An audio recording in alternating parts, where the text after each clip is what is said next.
Hey kids, we're back. We're live on YouTube here from Guitar Quackery. You're watching Guitar Quackery live.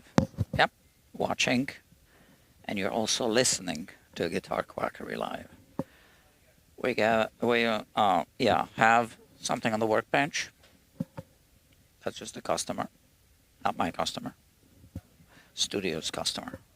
Guitar Quackery is actually just ends here. That's not Guitar Quackery outside, although I do use the space, right? So outside of here is Music Makers. A YouTube, not a YouTube, let's see. A music studio, a rehearsal studio in New York City. Bob Elliott is the owner, and I rent this space from him. Yeah. All right.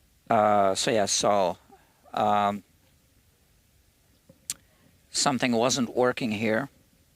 This thing wasn't working. This is a Stream Deck. This is where I can do camera switching like this, and now it's going to switch, and now you're going to see me like this. So I like when that works, but I've been having issues lately, technical issues. So it took a while to fix it, and now I am on air. Dr. Grandpa Joe says, welcome. Says, I finally received a notification. Hello, Guitar Quackery. Hope all is well. Yeah, let's hope all is well with you as well. See, it even rhymes. All is well with you as well. Of course, it rhymes. It's the same word. Well. All is never well, right? But we need a balance. So, yeah, you always have something that's not well. We always do, right? So, I'm okay. I hope you're okay. I hope you have a good balance currently. So I'm putting lotion on my hands. My hands get really dry. And I'm doing that while the soldering iron is warming up, okay? So here it is. So this might be a very interesting live stream. Let's see. It almost reminds me of a recent live stream, if it ends up being the same type of repair work. So this pickup, as we just discovered in the previous live stream, does not work. And you know what's interesting? We discovered this live, right? On this channel, Guitar Quackery Live, which means since the customer bought this off of Reverb, he has evidence now that this thing was not working. So that's beneficial, potentially. So now he can send a link to Reverb to first the seller and say, hey, you sold me a guitar with a bad pickup, bass guitar in this case. Yeah, and if the seller is fair, the seller would say, oh yeah, I'm sorry, let's work it out. And if the seller isn't fair, then you can reach out to Reverb and have them talk to the seller. Hopefully it doesn't come to that. Yeah. But yeah, so that's one of the benefits of having your guitar serviced here in this manner. So when am I removing this? Oh, by the way, these are extendos. We installed them last time. My invention. It's either my invention or my reinvention. I always like to give credit to people who invent things. So I invented this independently, but I assume that others might have thought of this because it's just so logical, right? We just needed to extend the position of the string, which is why I call these extendos, so that the silk doesn't, end up here, which is how it was ending up before we extended. And it also extended the string here at the headstock so that the silk is in the right place between the nut and the tuning post. All right. So lots of interesting things happening at Guitar Quackery, always. And today is no exception. We are also doing a wiring repair, installing a switch, which I already installed physically. We just haven't wired it, and an output jack. I don't really see the need to change the pots. There are the mini pots, but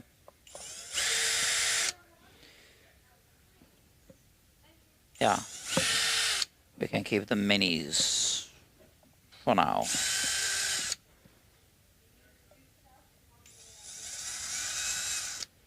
Yeah, I guess on a vintage instrument you want to keep original parts as much as possible, but in this case, well, it had a bad switch, and it really had this, unreliable type of switch, which I never recommend. And now we put a switchcraft switch, and we can just remove this plate. Oh, I haven't reconnected it. Great. So we have full access to the pickup. We do need to untangle this thing. So let's put this away. Yeah, I prefer to keep it inside. I mean, the outside is pretty safe, but you never know. Accidents can happen.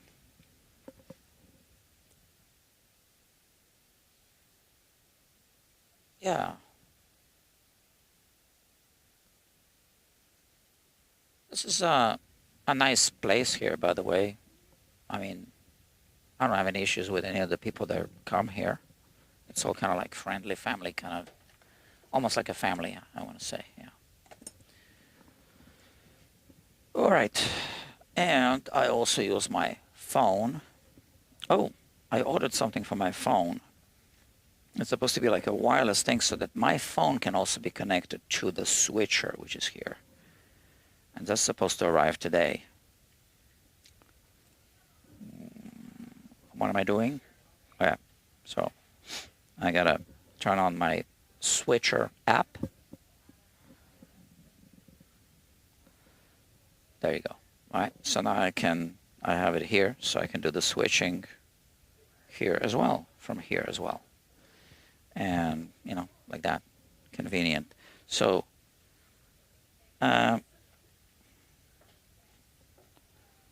we need to separate these two. Do we need to separate these two? Maybe not. But what we do have to do is remove this pickup.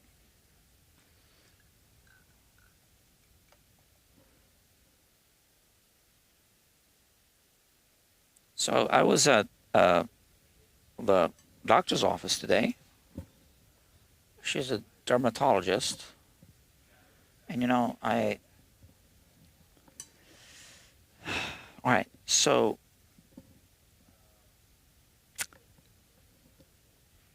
I went to see her 6 or 7 weeks ago for something. Well, skin. So she discovered something here, right, which was not why I was there. And she removed part of it, sent it out for a biopsy. All turned out to be fine.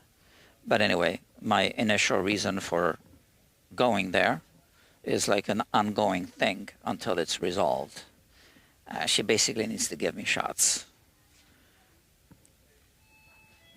for like an autoimmune thing, whatever. So she made such a good impression first time, which was about 6 weeks ago. I was like, wow, you know, so she should be doing like content like some doctors do. And oh, okay, so I'm not going to be able to remove this without removing the strings, I guess.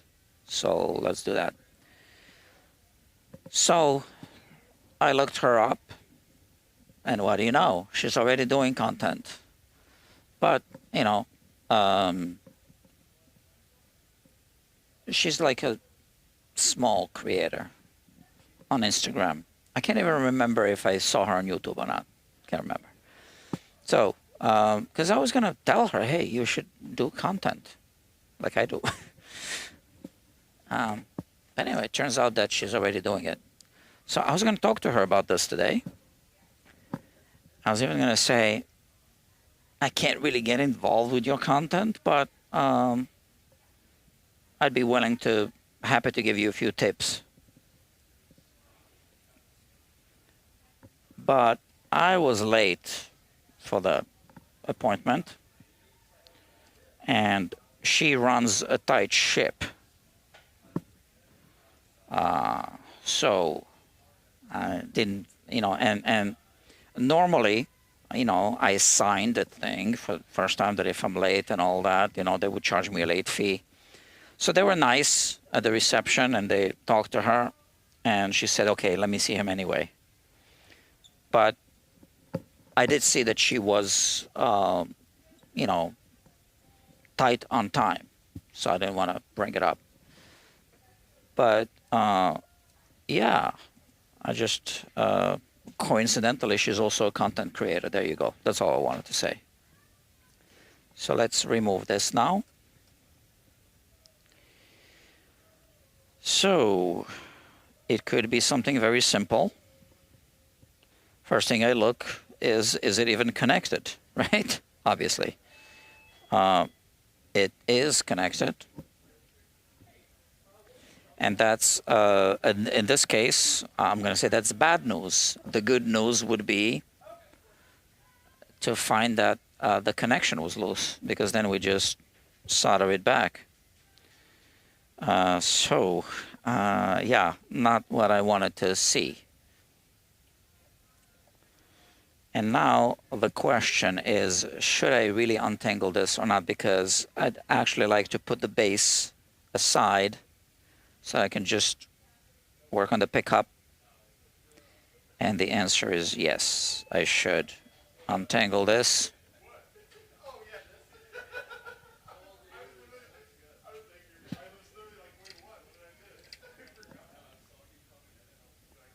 Oh, there you go. Easy peasy.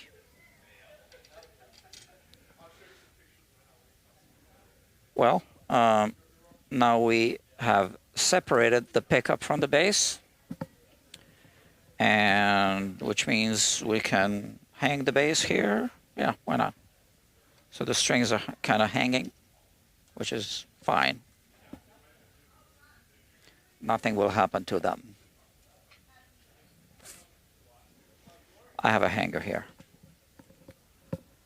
So we hung it by the neck, execution style. So let's see this. Although it appears to be connected, it remains to be seen if it's actually connected properly. There is a very small wire that also needs to be connected to the same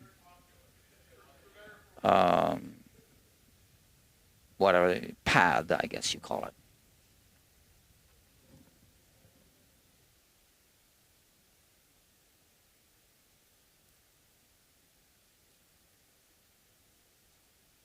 Okay, so let me show you what I'm talking about. Hey, how you doing? Customer, not my customer. She. Sometimes people think that I am part of Music Makers, but obviously I'm not. Okay, so So this is the, whatever you call this, pad connection terminal. So this is connected to ground. And yeah, I mean, this looks like it's all connected, but we have here a microscope. So why don't we examine it closely? It does look like it's connected properly. So,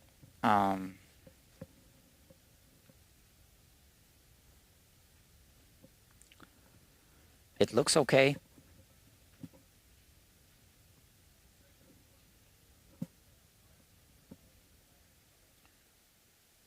Why don't we test the pickup with a ohm meter?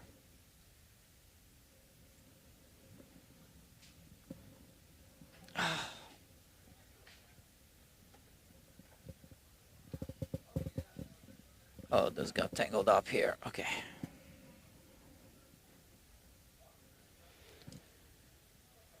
Okay.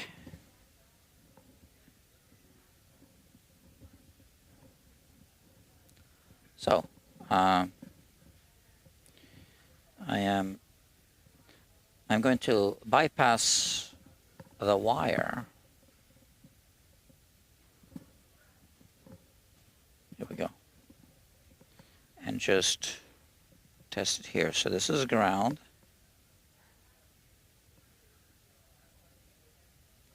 And nothing's happening.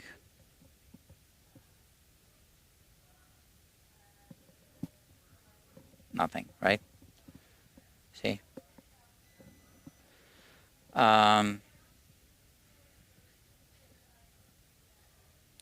So how do we open it? Because the only way to service this pickup is to open it. And yeah.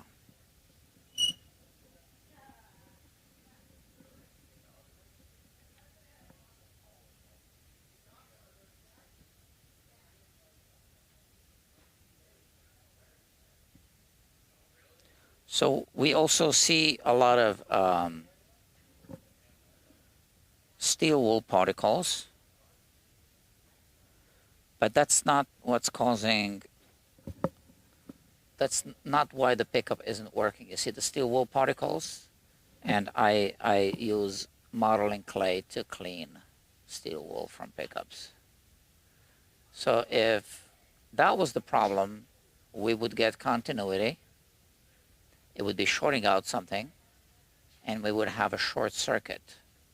But here we have no continuity whatsoever. So the steel wool particles in this case aren't the problem. But we don't want them to become a problem. So I am going to remove them also. I don't want them on my workbench, because I will be working on other guitars and I don't want to cross-contaminate anything. I don't use steel wool to polish frets, and this is just one of the reasons why.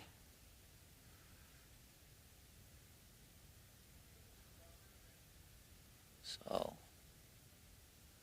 in this case, because everything is so open and the parts are large, the cleanup is quick. But yeah, that's the best way to clean the steel wool particles from guitar pickups. Modeling clay, you can buy it in art stores.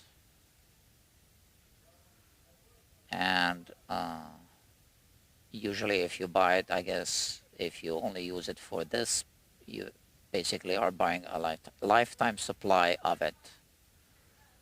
So, but I also use it for other things. So I guess maybe in my case, it isn't a lifetime supply.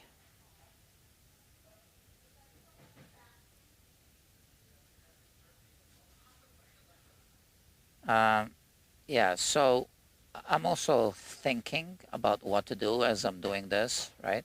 So I am in fact multitasking. I am multitasking, yeah. So apparently multitasking isn't possible according to neuroscience. You are actually switching between tasks. You are not multitasking.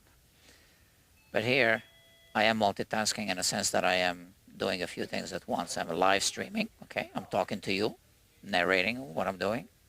I'm also cleaning the pickup. And I'm thinking about what to do next. Because I'm studying the pickup and how it's made. And here I can see that this, whatever epoxy resin or whatever glue they used is coming off. And this needs to come off for me to open the pickup. So right now, the pickup is dead.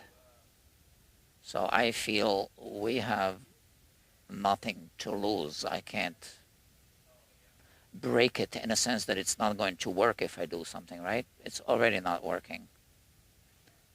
So I feel a little exploratory surgery is the recommended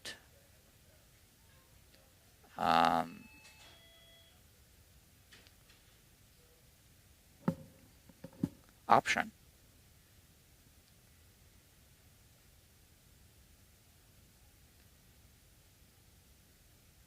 So why would a pickup not work? Well, it seems like there's a solid connection here. Oh, and I've repaired pickups without opening them, just so you know. And that's going to be the first thing that we try. So I am going to reflow this solder. So this, you can see that a wire is connected coming from below somewhere, right? Look, there's steel wool particles here still. And those are kind of entering this cavity here. So this year alone, I dealt with not one but two dead pickups that were brand new.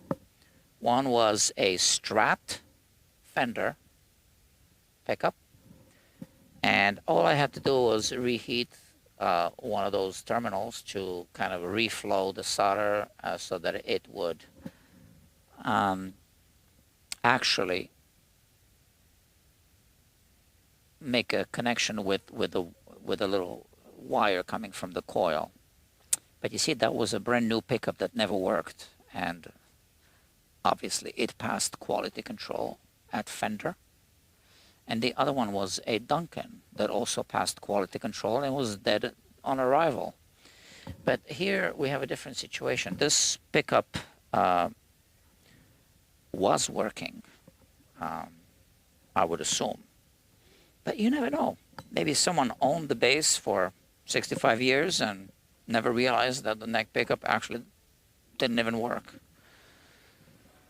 I've had a similar situation once where a customer had no idea that one of the pickups wasn't even working.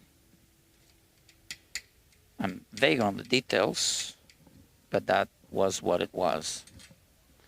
So that's the first course of action. We are going to reflow that solder, remelt it. And only this one, because I don't see where.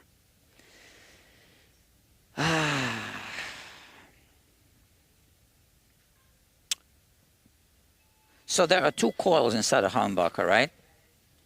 And one of them is connected to ground. And I just have a feeling that that's the one that's faulty, not this one that I'm looking at here. But it doesn't cost me much, doesn't cost me anything to reflow the solder here. There you go. That's all it takes. And now I am going to test it again. So here we have it.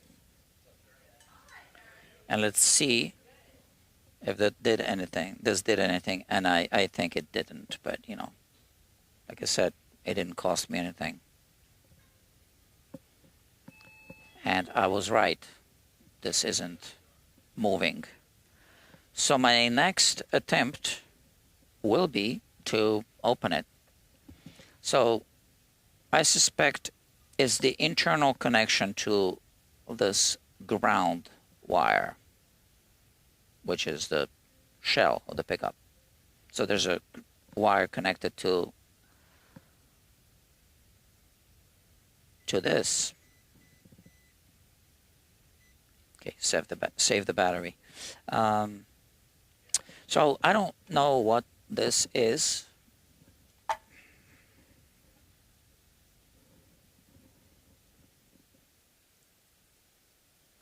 going to try to scrape it a little bit.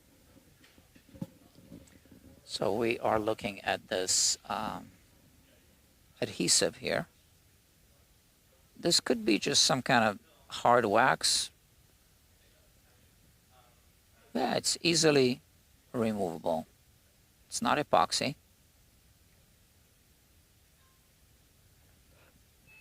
But this is the adhesive that they used. Basically to glue this to the shell cover, pickup cover. And I'm just going to do this. Scrape it away.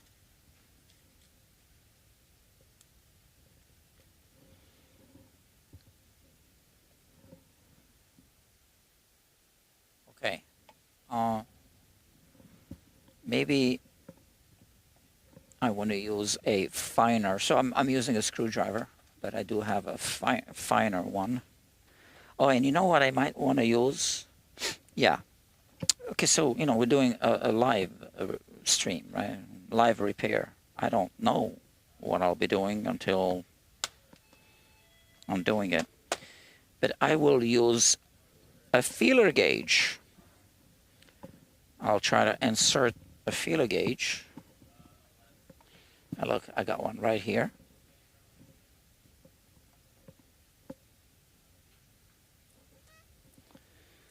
Like that. Look at that. Okay, so, you know, this is promising. I got to tell you, it's promising because it seems like I'll be able to separate the cover from the base.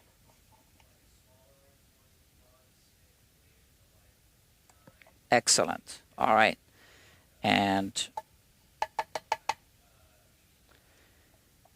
the best outcome would be to save the original pickup, right? Always on a vintage instrument. But we do need to do a slight alteration, which is basically the removal of this adhesive. There's no other way to fix it.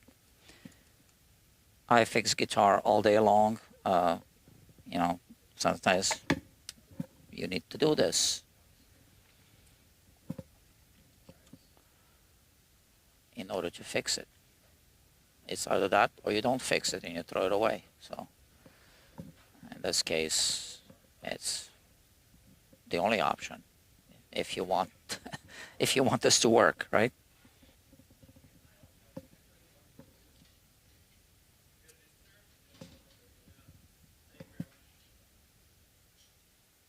Okay, goes in.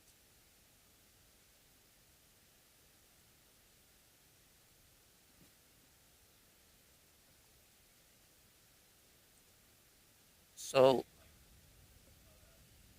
there's a scenario where pickups need to be rewound.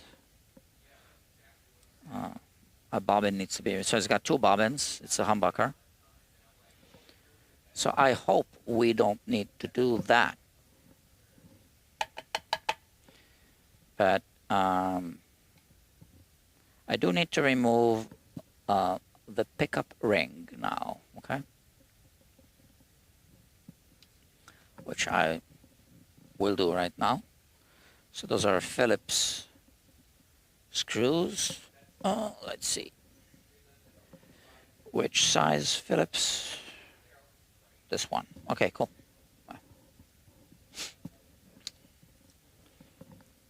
I don't have a big audience, and that's too bad for people watching. Yeah, that's too bad because this is interesting.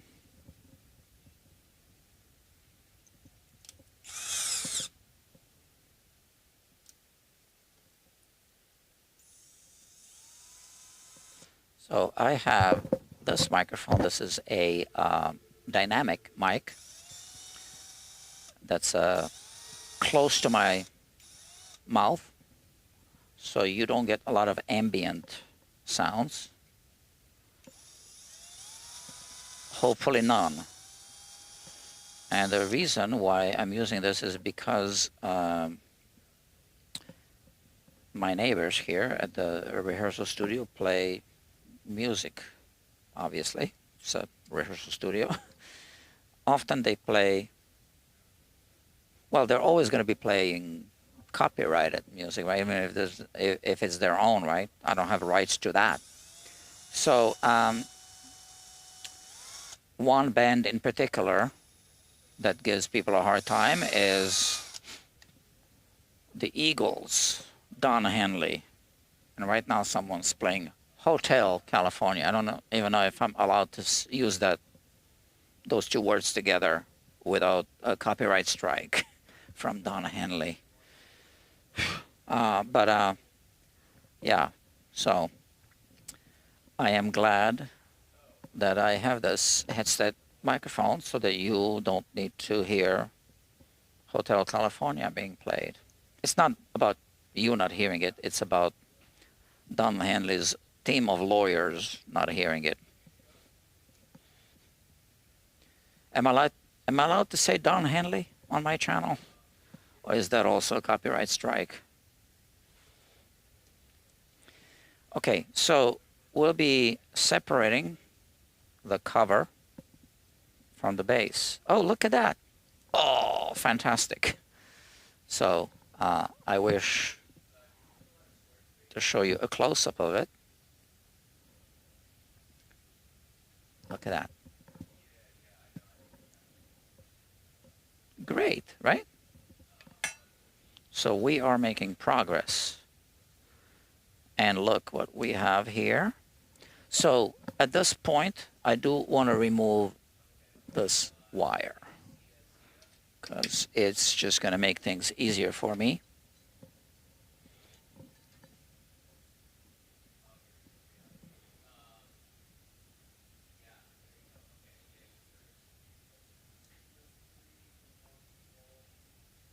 Okay. Come on. All right. So yeah, I'm not a fan of Don Henley. And I don't have an issue if my viewers are. I'm just not a fan. I don't like this attitude of, suing people and whatever just because they like your music and they want to play it. It's just how he goes about it, just like whatever. Okay, so now we can do some more testing. Again, interesting stuff. All right. Let's start with a visual inspection of these connections. So look at all the steel wool inside trapped. Do you see that? Look at that. You don't want to be using a magnet to pull it out. First of all, it wouldn't be effective. Second,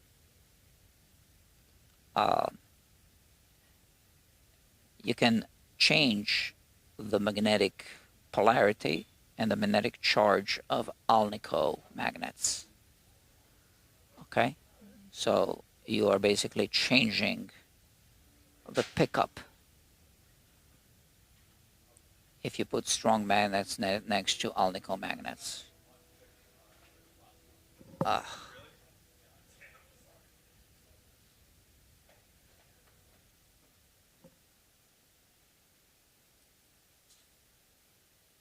Okay, let's not spend too much time cleaning. Now let's see if we can make any sense. So we did reflow this connection, and we did test with the multimeter between this, and this is soldered to this. So I was wrong. This connection is solid. So it must be something, a connection between the two bobbins, or maybe a bobbin itself. So what I could do is I could unwrap this. It looks like this is wax paper.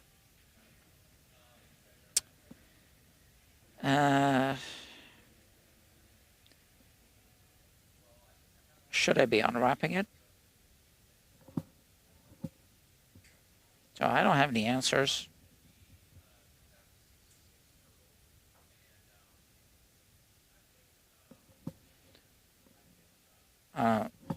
The magnet is good, okay? So this works.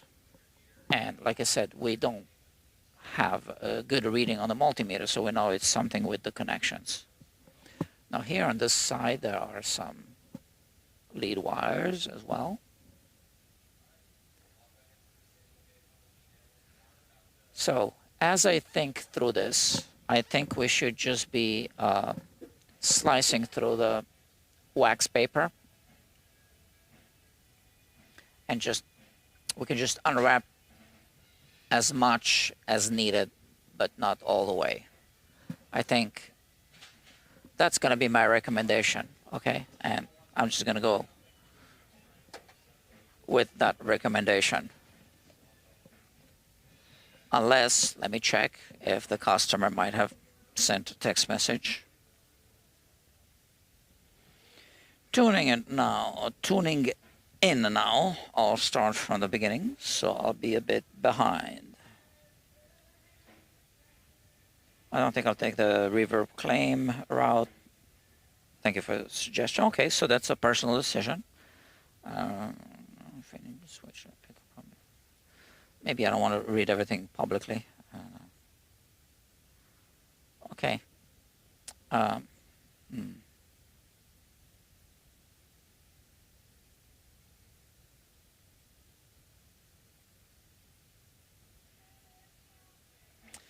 So he wouldn't be too upset if we need to switch the pickup. But we've come so far with this. I feel let's not spend too much time, but another few minutes.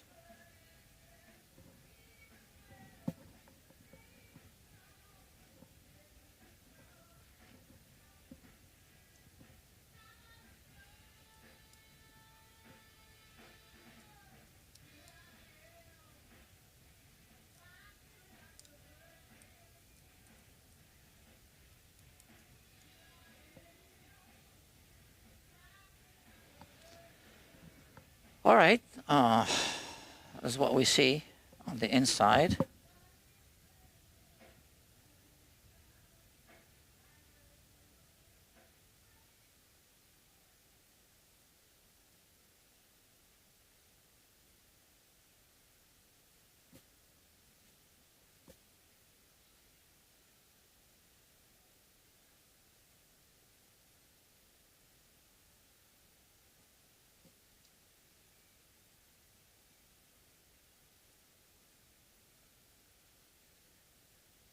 It's most likely a connection somewhere. in this case an internal connection. So here we have an internal connection between the two bobbins. So that's a potential point of failure. And now what we want to do is we want to test continuity between this point, and then also between this point, and then we'll know which bobbin isn't working. Yeah, so let's do that. That's a really quick test, and it'll give us valuable information. Looks like someone tried to call me, even on FaceTime. Well, he didn't text me. A customer. Okay, no problem. I'm busy right now, right? I rarely pick up the phone anyway, because I can't pick up the phone while I work.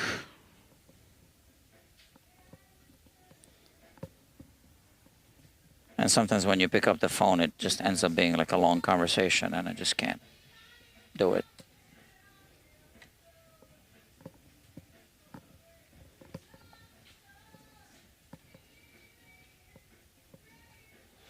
So we'll connect this to this, and then we'll connect, let's say, the red one to this. Okay. Okay. So we have these two connections. We don't need the green one.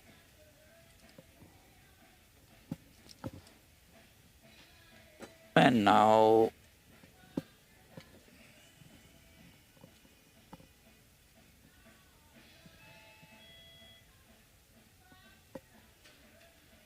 we're connected to the multimeter, and we turn it on. Let's see what happens.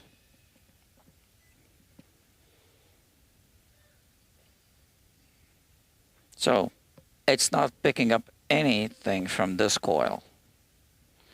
So now I'm simply going to, I keep this one here in the middle, and I connect this to ground.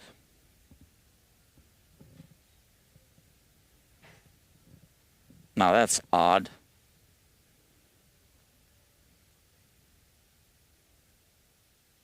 This is as if both coils are bad.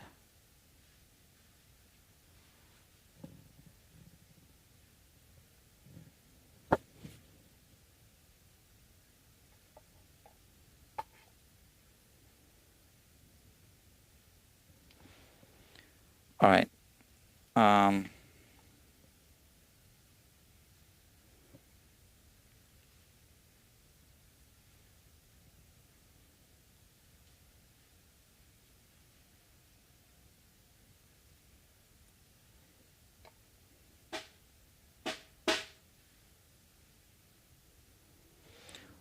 So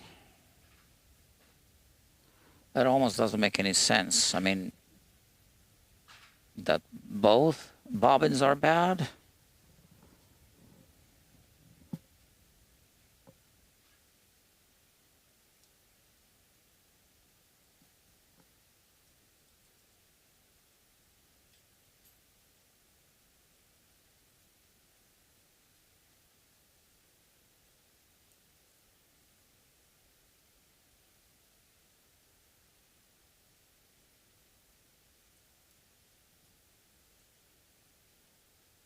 Well,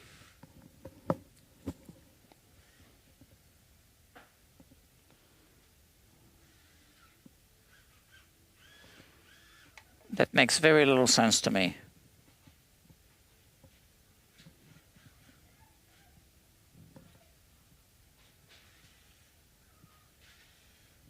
Oh, we did get something. Look at that.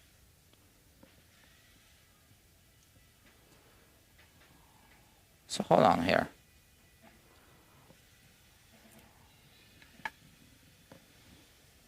We're going to try something. Maybe we'll fix it within the next couple of minutes.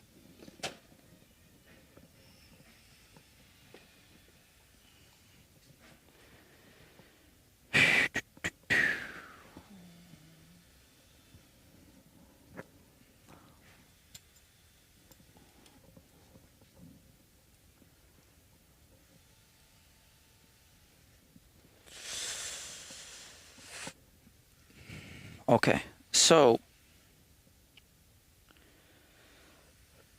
what happened here was interesting. I was getting a connection to this wire from behind.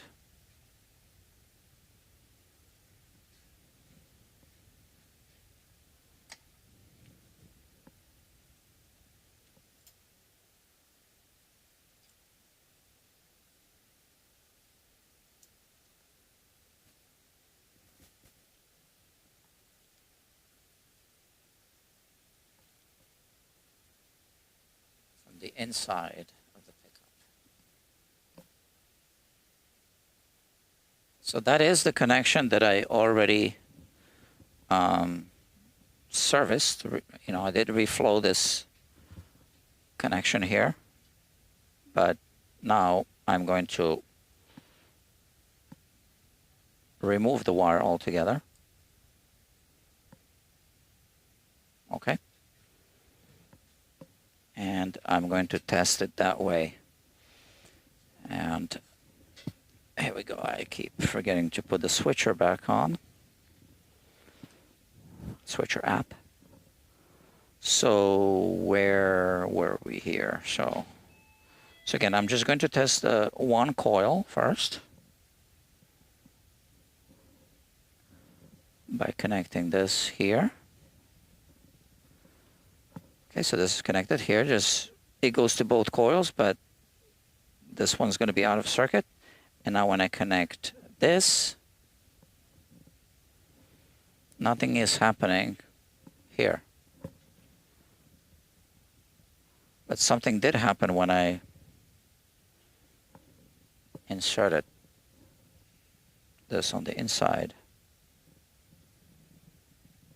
So that was weird.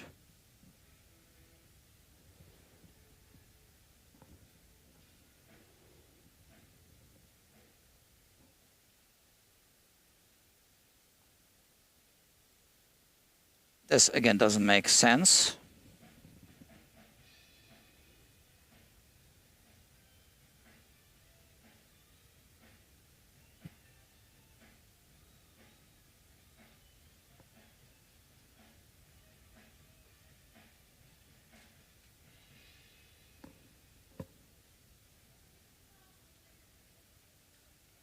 I think I see the problem. We are going to require a microscope.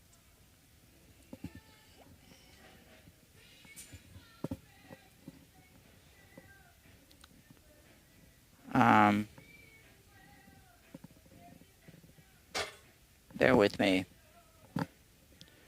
What I'm seeing is that I'm frozen. Am I frozen? Can you let me know in the comments, please? Let me see.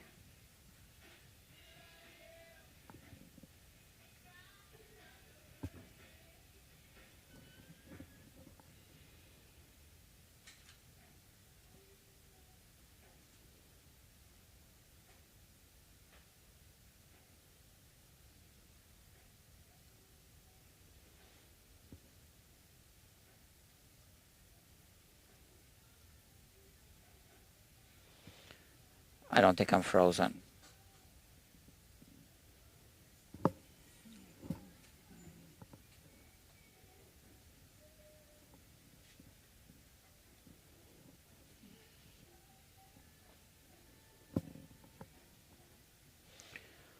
So I'll show you what I see. So I see this is moving on the inside. It's not supposed to be moving. So we need to remove this paper.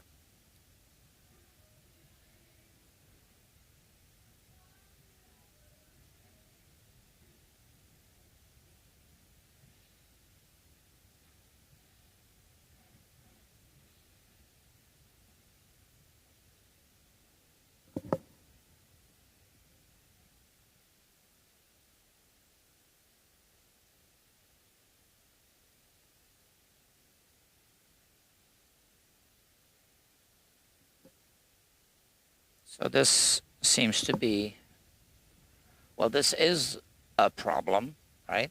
Is it the problem or is it one of the problems? I don't know. But look at this small wire here. Did you see the one that goes diagonally?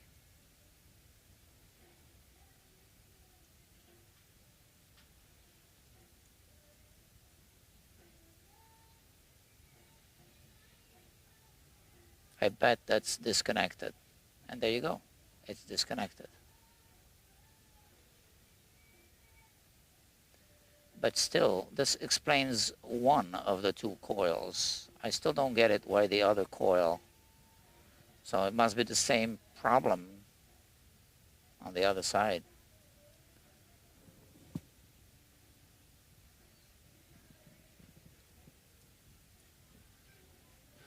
Okay. So what we'll do is we are going to connect it. But before we do, let me see. That's thinner than a human hair. Let's see if I connect to it. Something did happen, right? Okay. Let's just, and this is, let's examine it again through the microscope. So this wire is coming from the inside. You see that? We cannot break it. If we break it, we need to rewind the whole pickup, right? So that's a very risky procedure.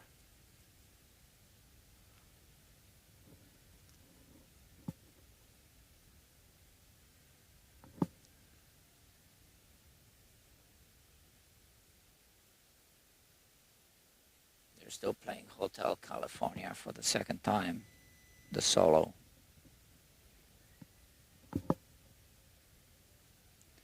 Okay.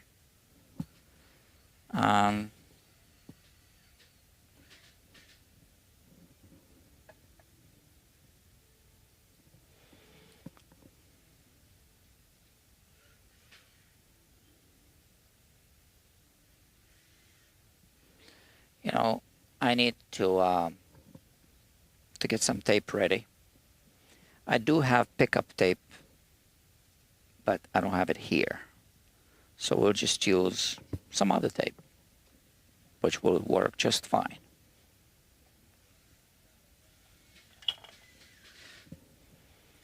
This yellow tape here.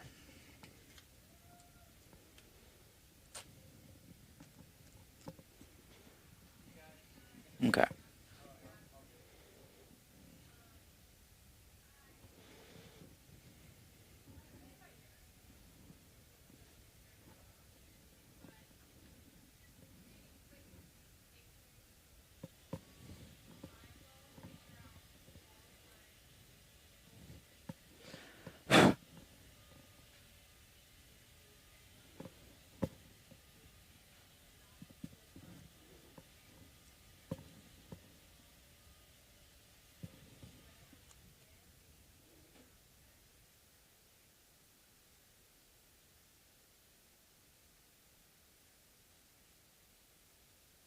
I think like that for now.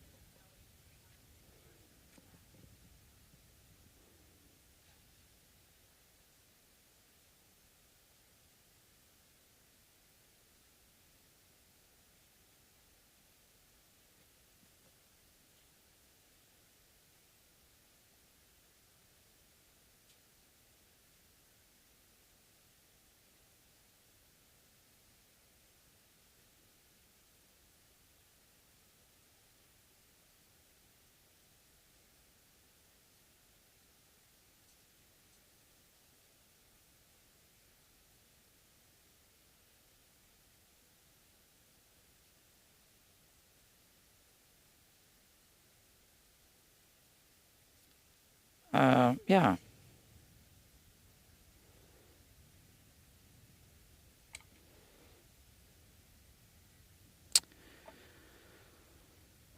It's not sticking to this because of the wax, I think.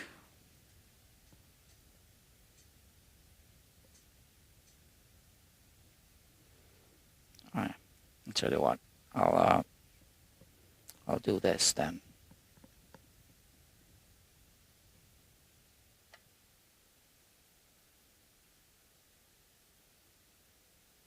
I'll twist it together. Or better say, I will twist a small wire around the big one.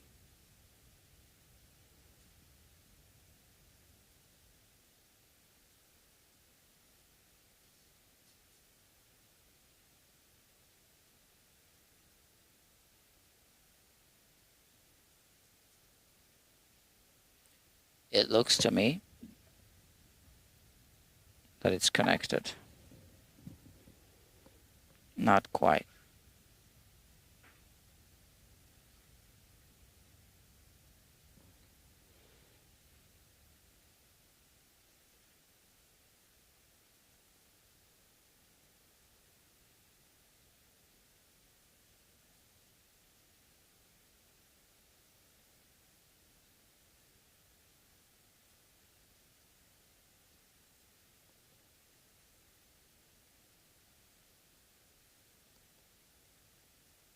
Yeah, I'm not talking because I need to be focused, right?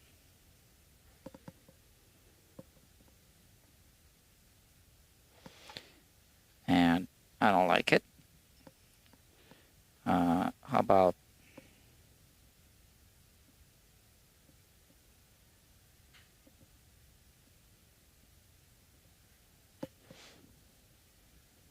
I start with a fresh part of the wire.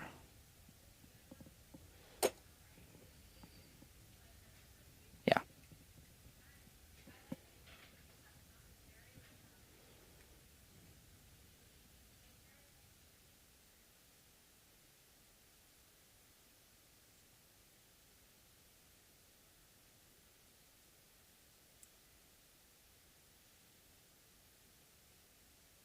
The other side looks good.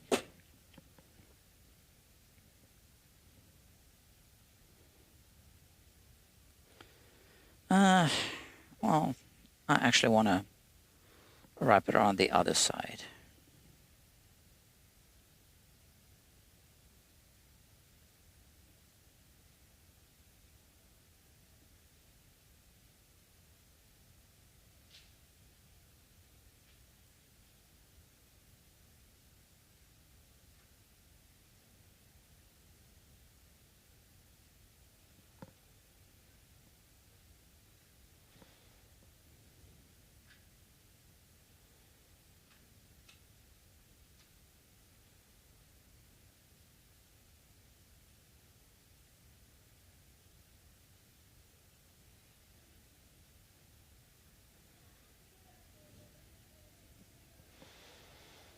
Okay.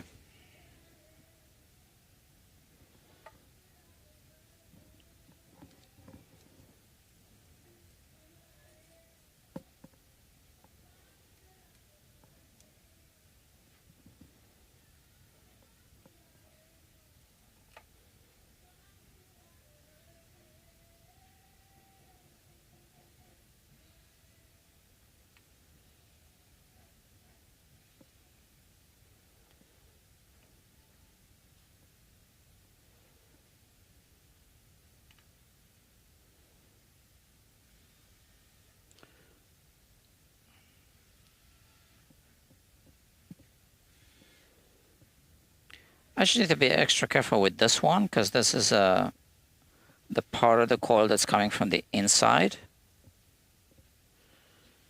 So we can't snap it. But the pickup is never going to work if this isn't connected to this lead wire. And now it's good.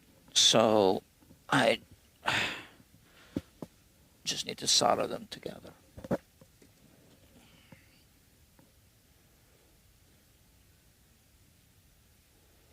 So it's in position.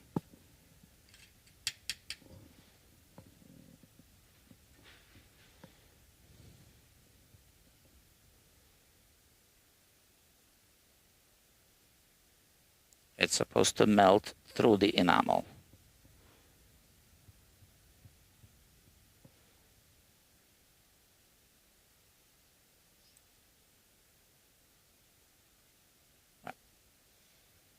Okay.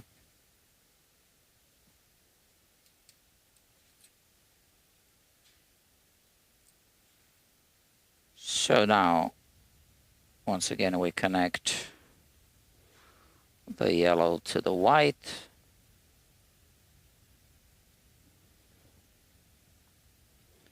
And the red to this red here. Let's see.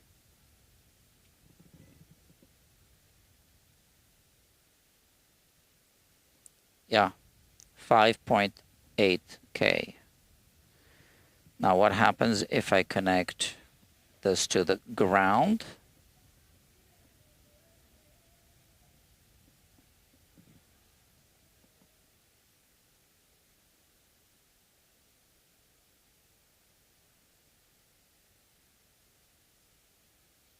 So the other coil is also not working, just like I thought.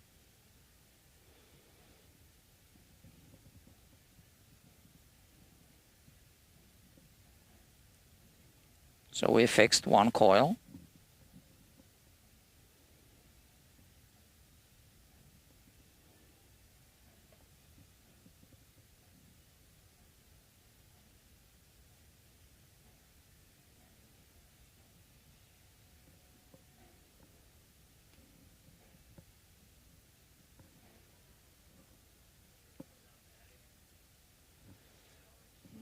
Yeah, I don't know about this. Let me see if he texted him. I don't know if he wants me to fix it because he seems to be leaning in the other direction.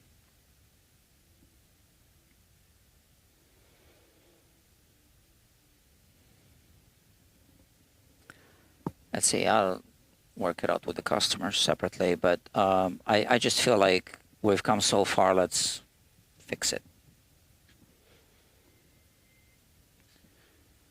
I just need to use a different tape that's stickier, I guess. Maybe this one.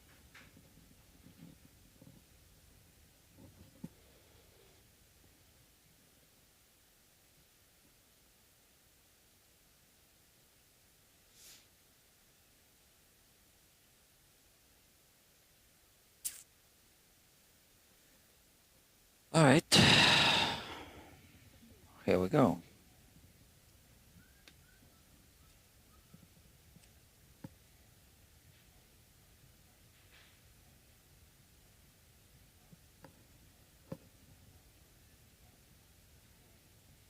I'm doing this wrong, kind of. We also need to put a tape. I hope I don't break off the wire now.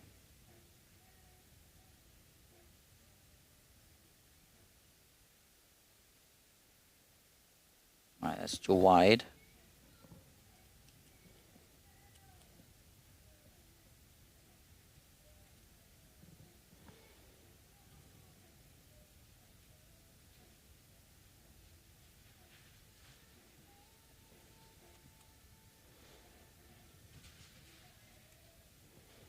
So I wish I had pickup tape here at the shop. I have it at the other shop.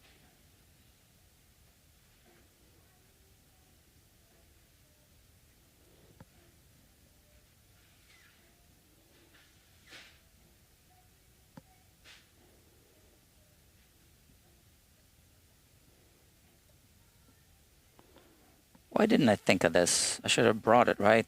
I knew I was gonna be fixing a pickup possibly, so stupid. So now I wonder if this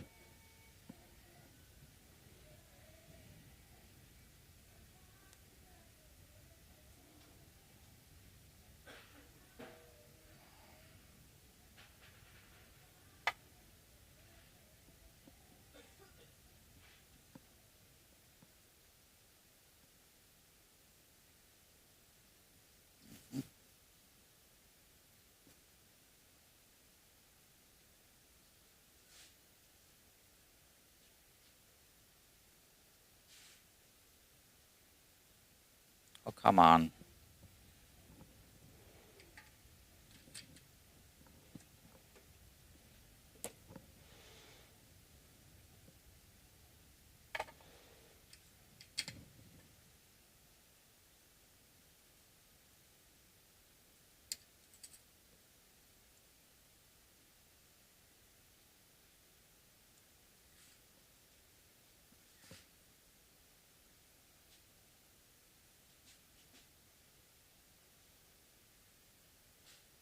So I should use the solder sucker to suck out this solder, or I can just try to push it through. I'll try to push it through, see if it works.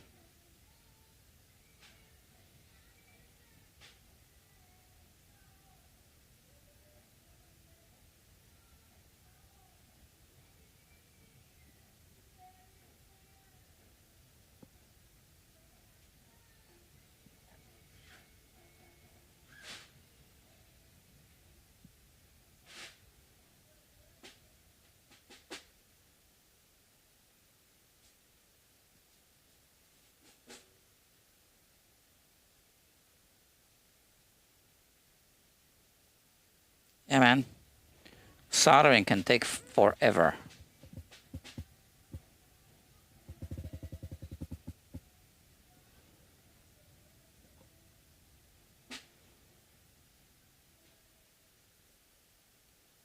You always seem to run out of hands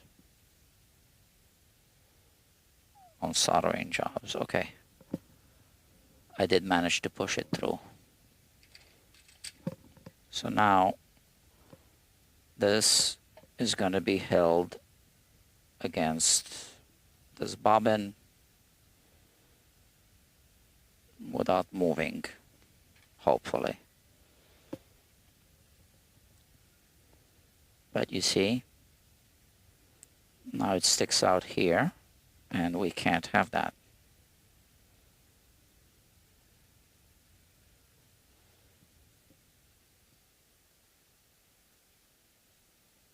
It needs to stay put here. Like that.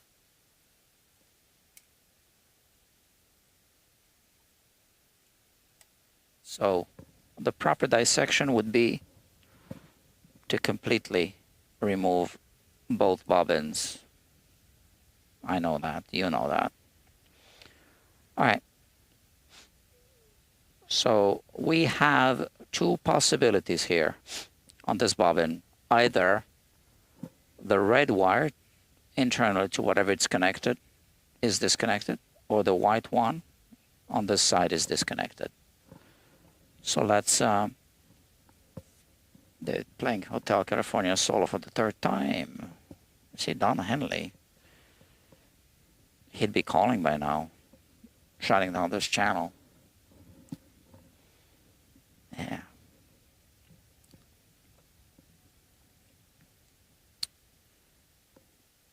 So.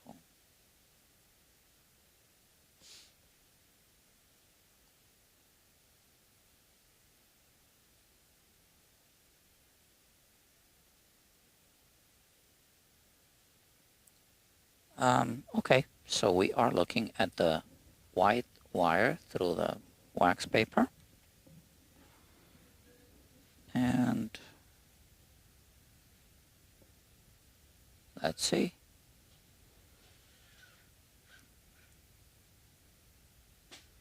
So the good news would be if this connection was loose, compromised in any way, because then that's on the outside.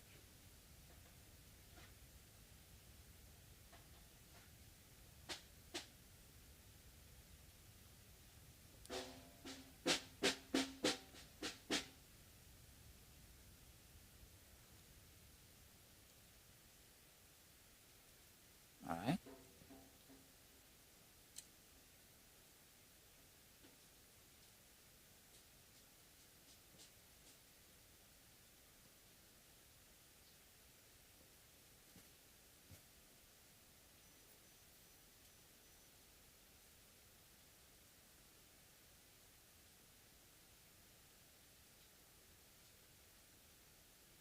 So this wire is going diagonal. I have a feeling that's the one that's connected to the white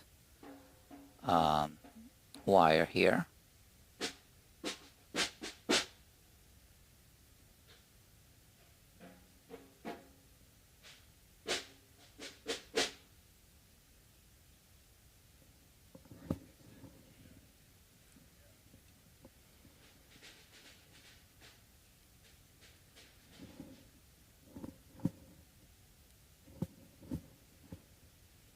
Let's see.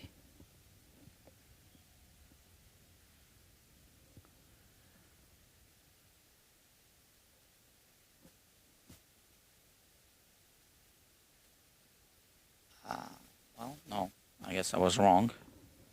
We have this little wire connected here. Now, we don't know if that's still connected. And it looks like they didn't put a paper between this exposed wire and the coil.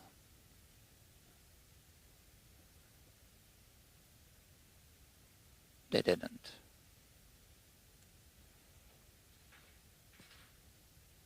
But that's still connected.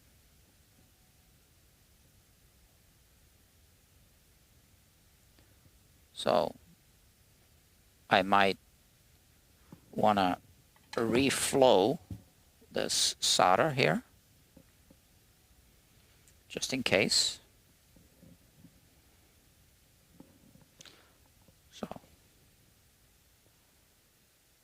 I'm going to remove this and just reflow this solder.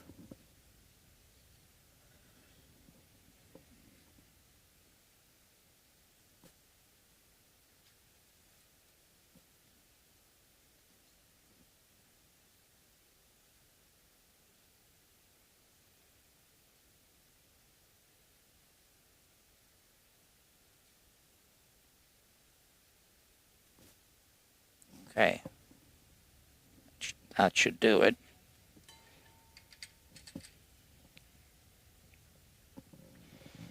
And now if that was the problem, we should get a reading between this white wire here, in fact the entire pickup,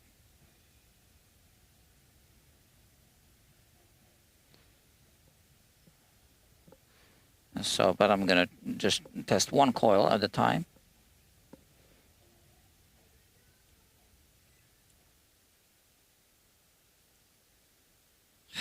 But I have a feeling that wasn't it. No. All right, so that wasn't it. Now here we're gonna get a short circuit. Yeah.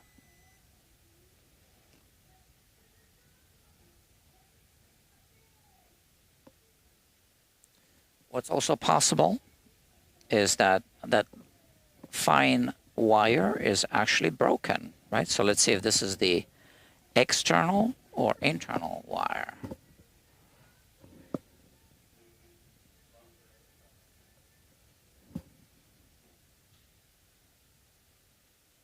It's not, doesn't seem to be broken. It's tucked in here.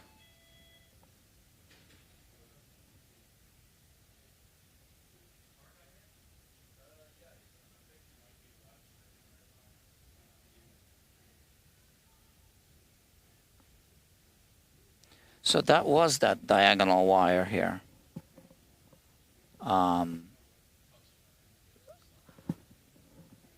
Hi. Hi. Do we have an appointment for today or? Yeah. Because I was checking my appointments. You have a guitar? So I'm sorry, I can't look at it. I'm in the middle of microsurgery on the pickup. No, we would have to make an appointment. Oh, do you rehearse here? Yeah. How did you get my number? I mean, I've been here before. Yeah, you do look familiar. Sorry. Yeah, no, you Uh, switched out some strings and fixed some stuff on this before. and that's the same bass? Yeah, yeah. Worked on it. Okay. Uh, Fine. If you're busy now, no. Hold on. You're here now. But can we do the paperwork later? okay. Do you want to just drop it off? Yeah, I mean, I can just tell you what's wrong with the input jack. It's super noisy when I plug in. How long was it that I worked on it? How long ago? Yeah. More than a year. Uh-huh. 2 years. Less than 2 years. Okay. Base, so it might have to do with the active electronics inside of it. Mm-hmm. We have in there, but like a 9-volt battery. It's a new battery. And yeah, I don't know. Maybe Yeah. I'm sorry. What was your name again? No, I know. I just got so many customers. Sorry about that.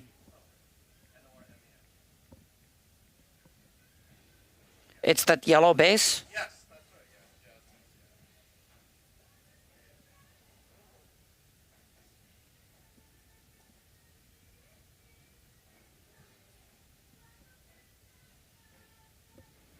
Yeah, yeah.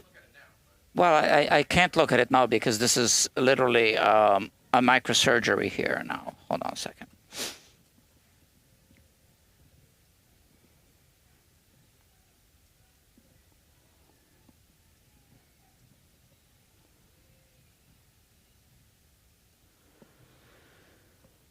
Okay.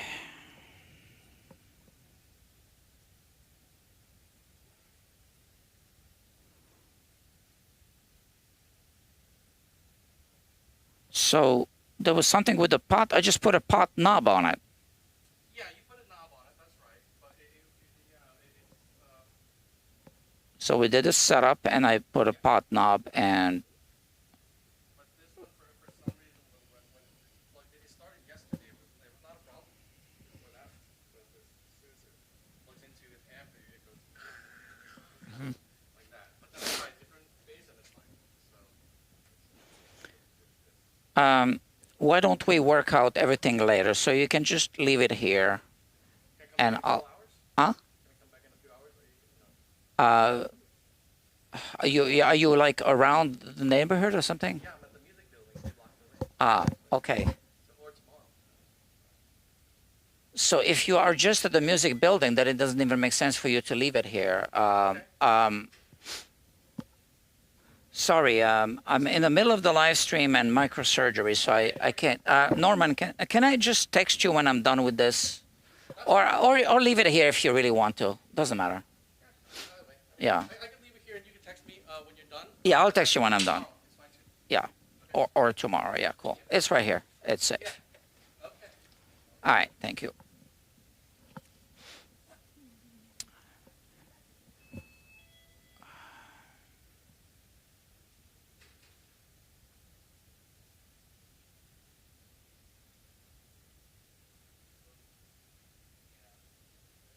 So connected to this white wire is in fact this little wire here that goes diagonally, and we can trace it here. We can follow it. We can see it through the paper. Kind of almost lost it. I have a feeling. Yeah, that's the one. Yeah, it goes diagonally. I'm sure that's the one, right? But I don't think it would be like broken.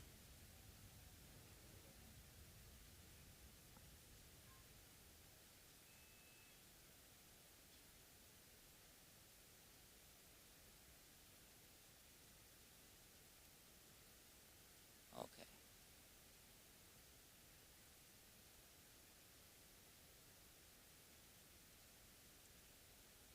It's one continuous wire. Okay. So we need to remove the bobbin and look at the connection to the red wire. I mean, there's nothing else that's even possible.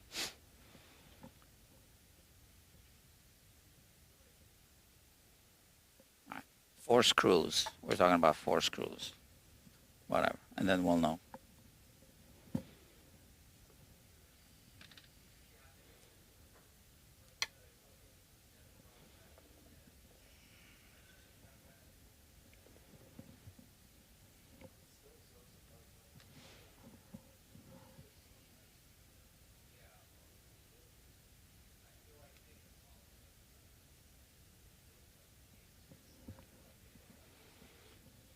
How did I know it was the yellow base? Good memory, right? Well, I take pictures of people's guitars, attached to their profiles on my phone.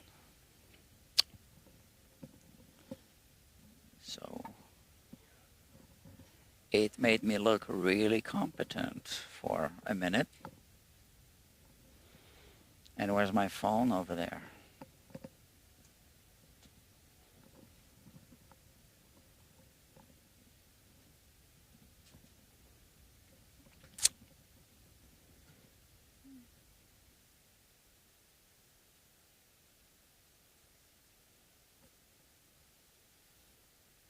All right. Here we go. We'll remove these 4 screws. First, let's loosen all 4 of them to make sure they move.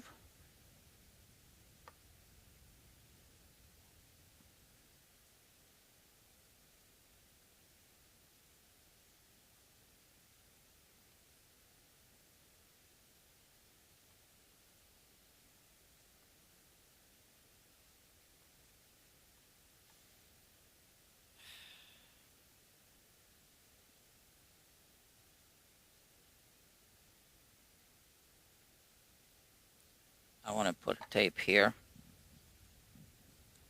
for safety.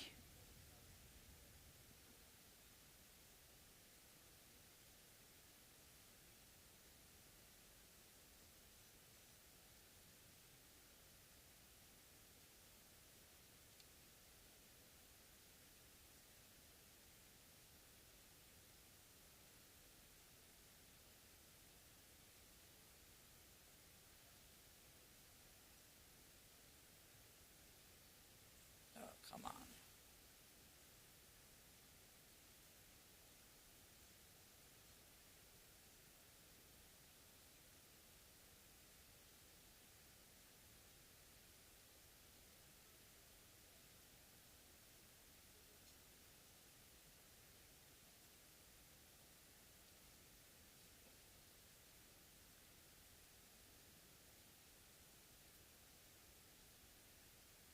I'll do this screw first.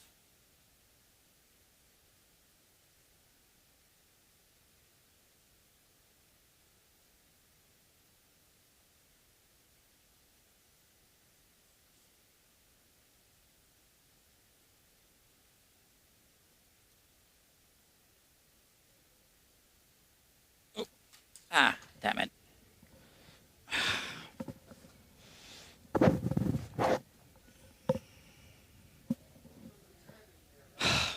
Come on.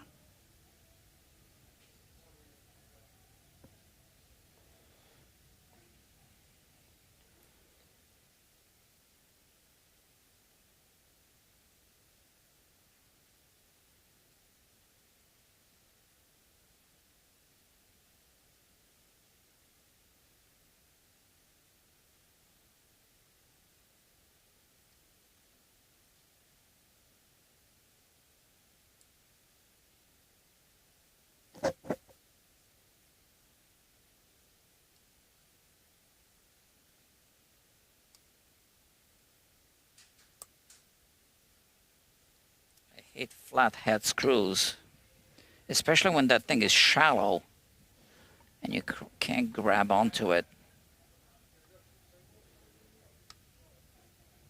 God damn it.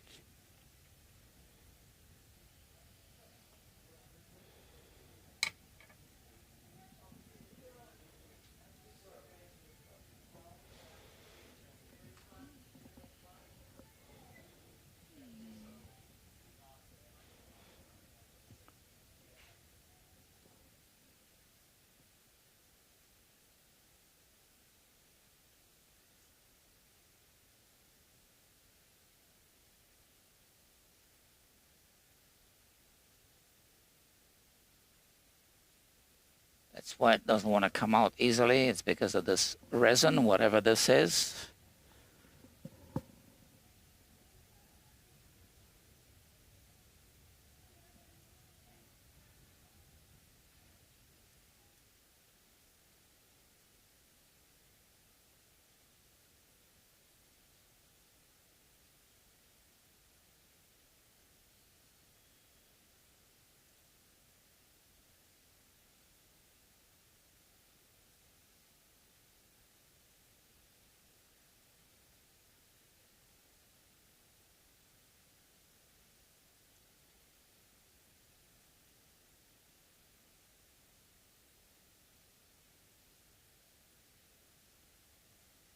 It's like glue or something.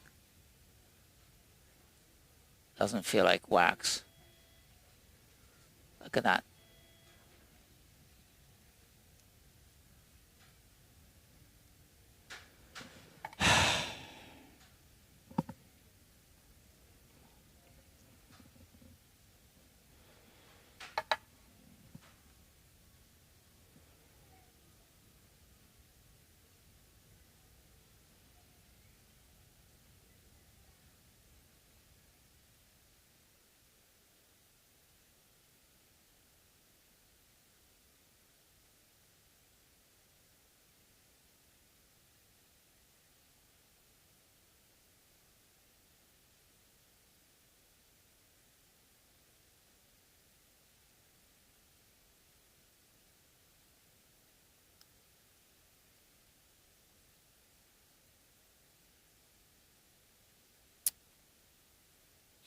Come on.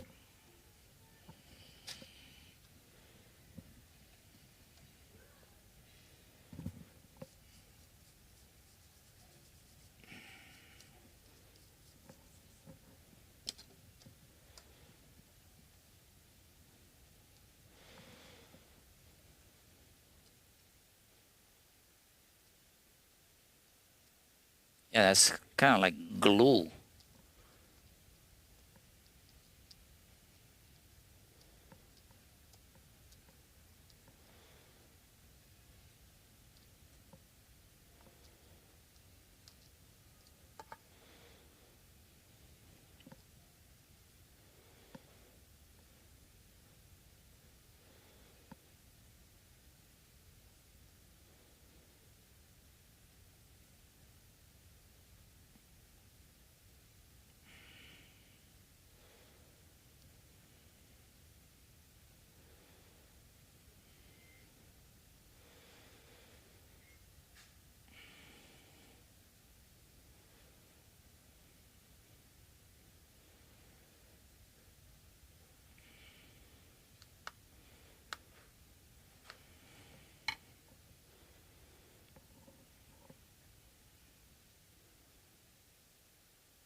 We still have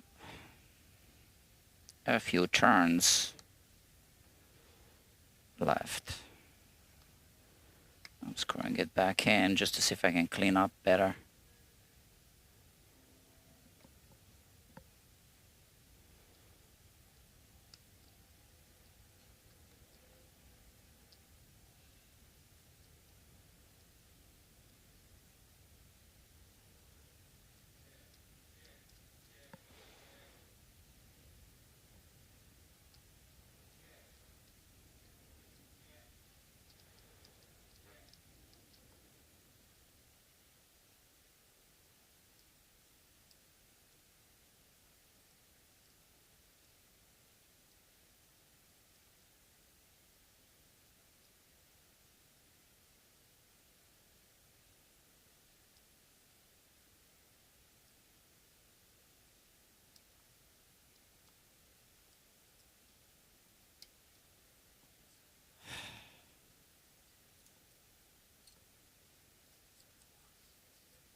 I don't know. Should I give up? Because it seems like the customer wants to put new pickups anyway, right? So, I mean, at this point, um, I'm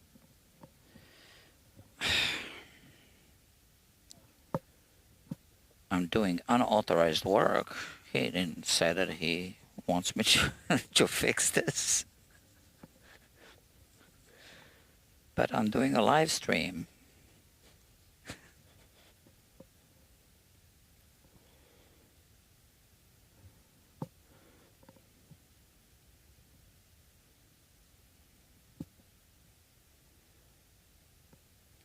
I did say that I would do what's reasonable. And it's getting into the unreasonable. It's already unreasonable in terms of budgets. I'm not expecting him to pay me for this.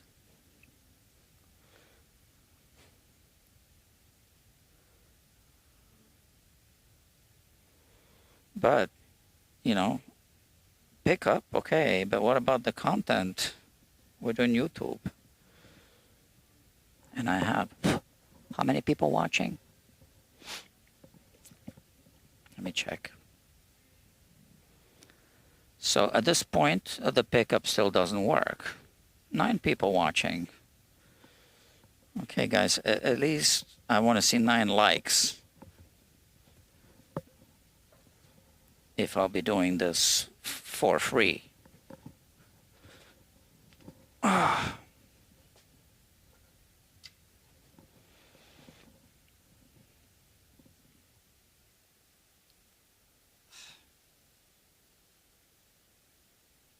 So that's the problem, right? There's glue there. See? It's flooded with glue.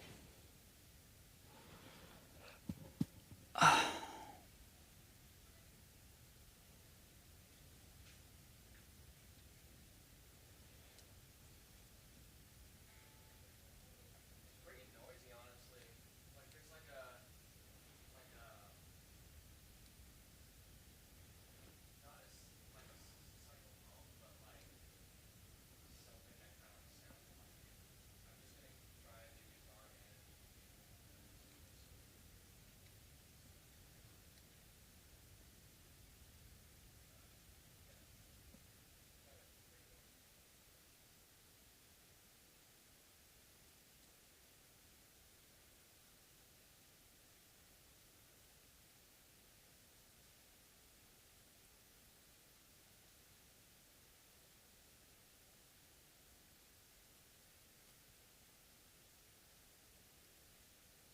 Okay, that's nothing.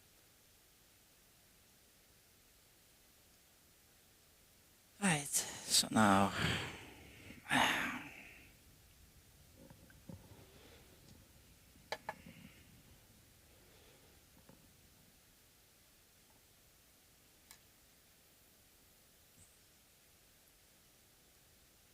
does this fit inside? Kind of.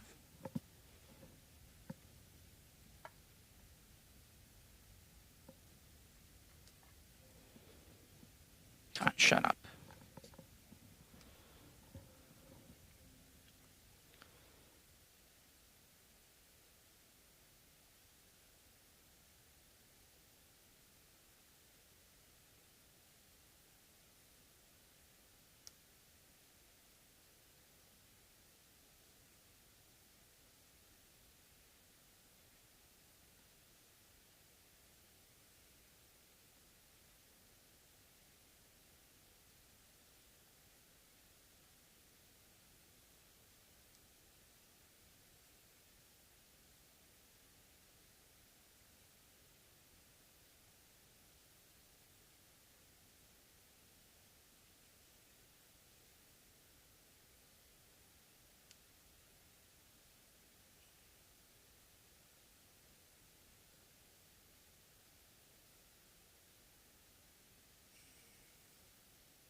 It's moving.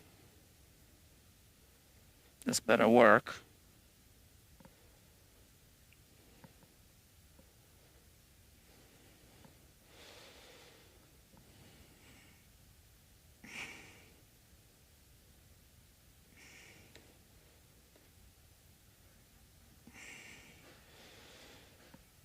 Okay.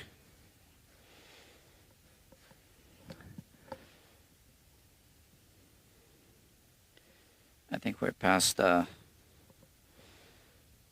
hump.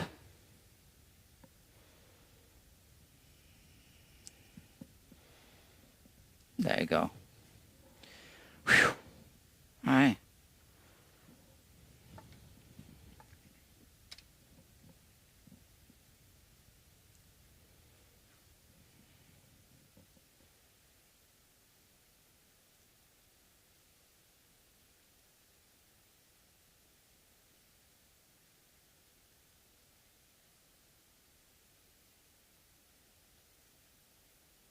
Okay. So this is the only other possibility. And I hope I don't break off this wire, which really means I should untangle these two.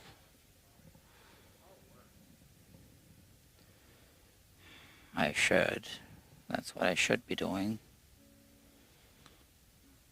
But instead,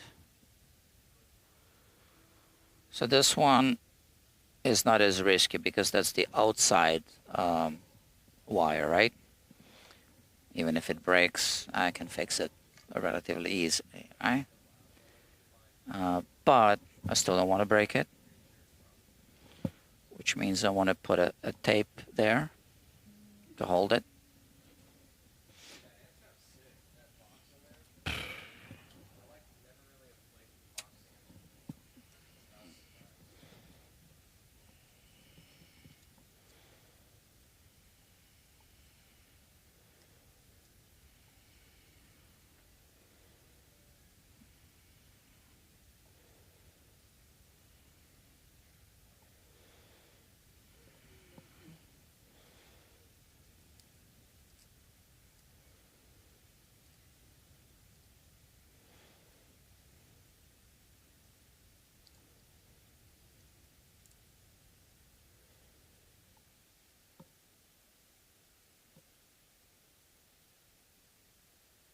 There you go, it's completely disconnected. And again, it's the internal. It's disconnected from the internal wire, right? The worst one.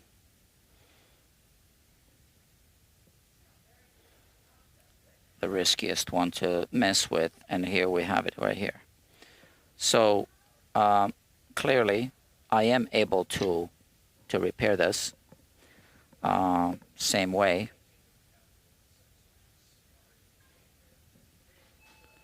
Same way we did the first one.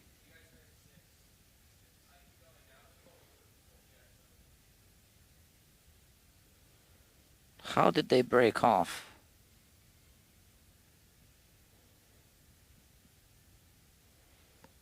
It was badly made. There's no other explanation.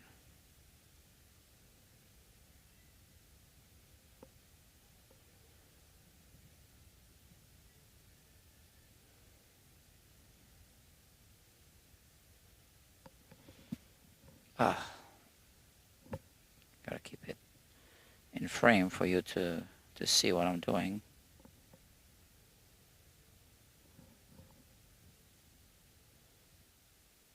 Oh, come on. This finicky thing.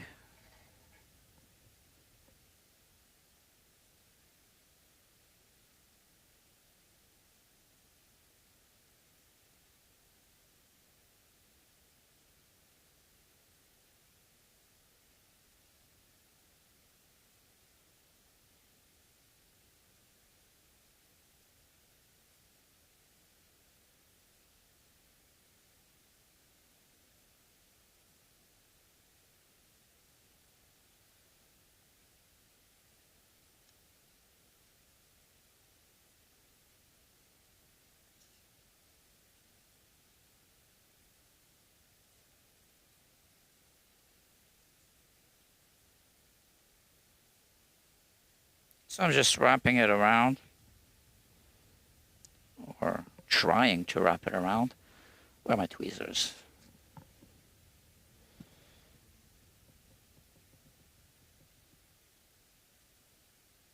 There you go.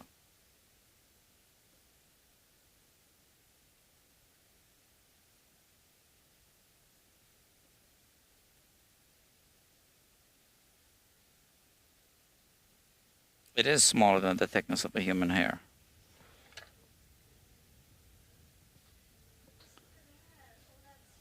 Especially on a base, the wire is going to be a 43 gauge wire. Well, I don't know. It could be.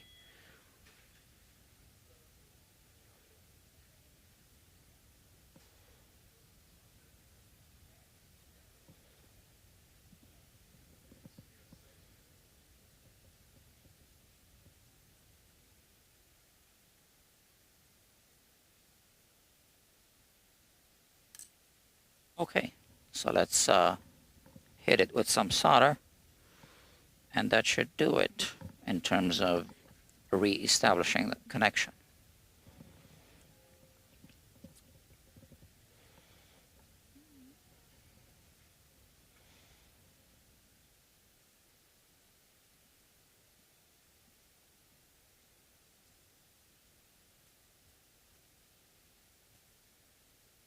Oh, come on.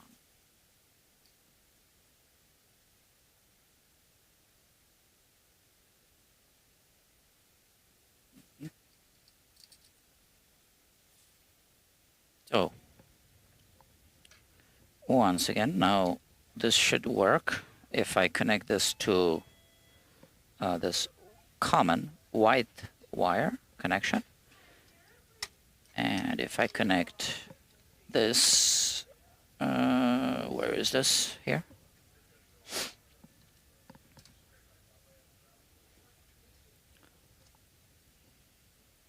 To ground. So let's see. Okay, wish me luck. Yep. All right. So which means now if I connect this to ground and I connect this one to that output of the pickup, the signal, this should work. 11.6 K. So this is fixed now, kind of. I shouldn't really be messing with this tape. So to really fix this pickup, I should bring the pickup tape, the proper tape, which I do have. I just don't have it here. So let me think for a moment here. So the customer never authorized me to do this, which means, I kind of am doing this on my own because of YouTube content. And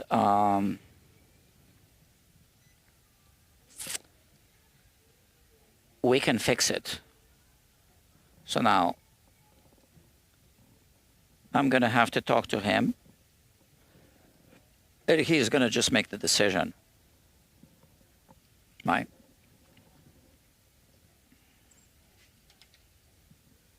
So this went beyond a reasonable repair. 1 hour and 46 minutes spent on this.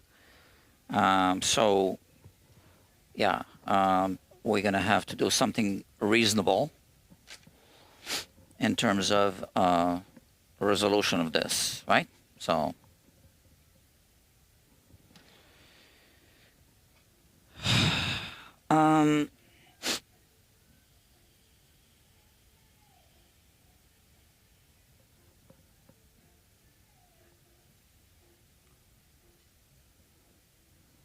I can make this pickup work, obviously.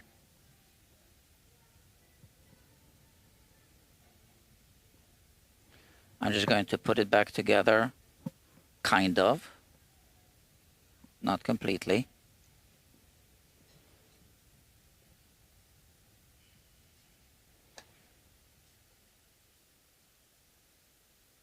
So I should clean up these screws before attempting to put them back. Let's see, that's another thing, you know, where you spend time.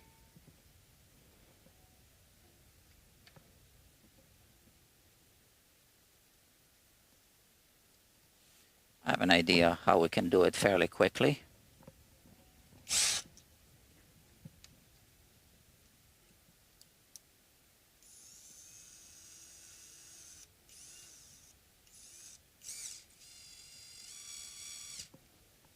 Let's see if this works.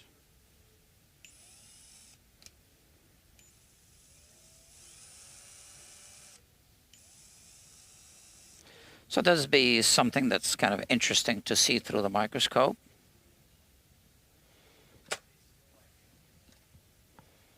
And I kind of wonder if I can use my vise to hold the drill. I can. And I think I will.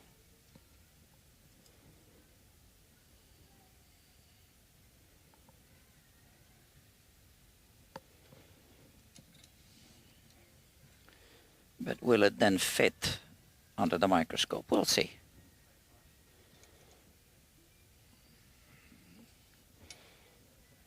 Yeah, man.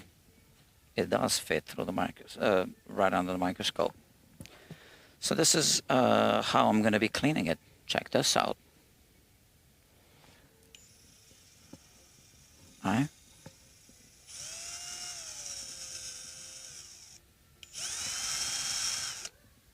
This is a blade, upside down blade.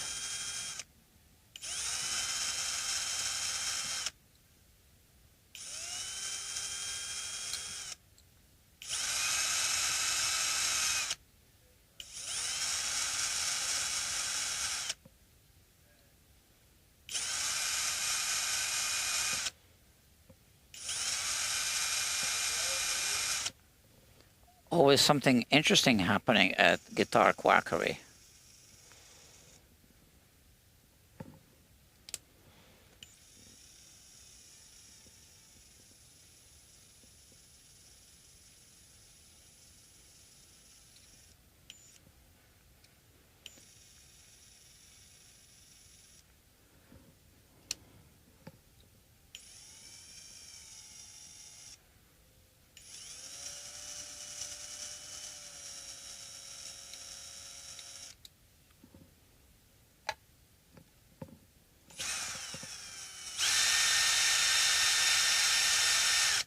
Look at that.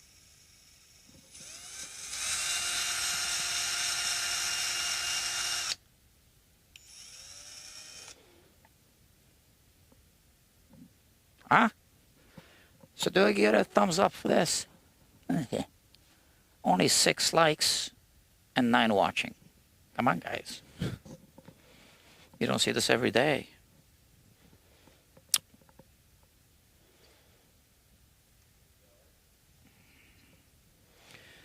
So, 1 screw. 3 more to go.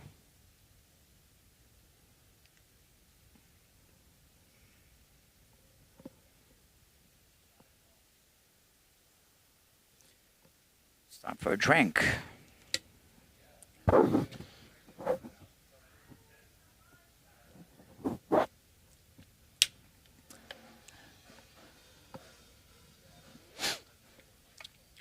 Maybe this blade will work better. I think so.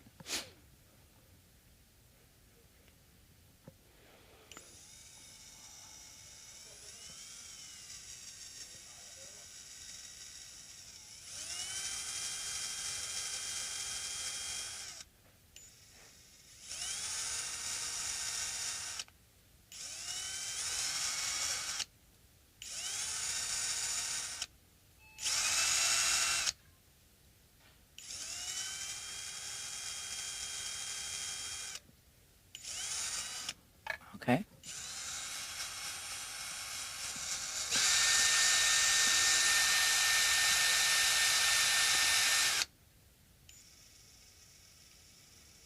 It's clean, okay? And now, wait, remove this screw. I would put this one in.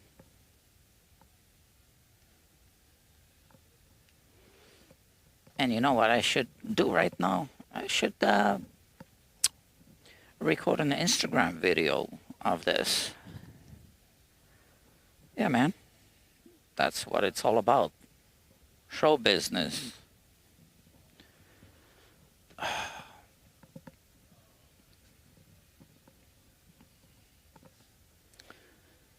A reel or a story? Or both? Hold on. Who's going to be holding the camera? That's a problem.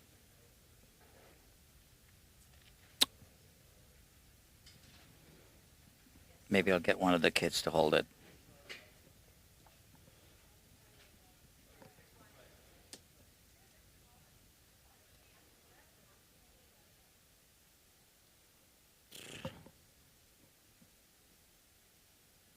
Yeah. Bear with me.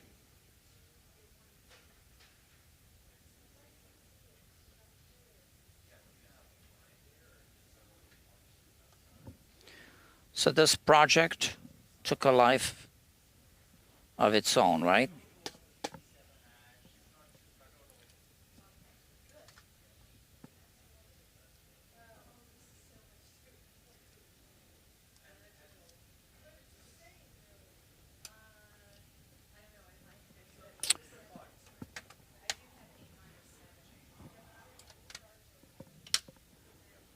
Okay. Here's the pickup. We want to show it. Let's see if any other kids can help me here.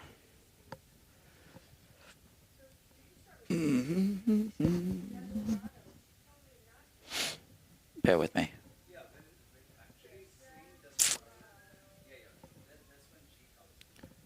They are doing something like work.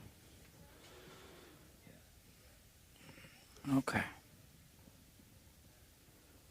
Let me see.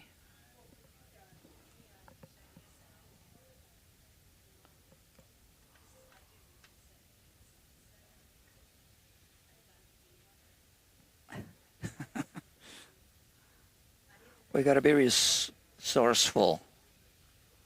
I'm gonna put it here.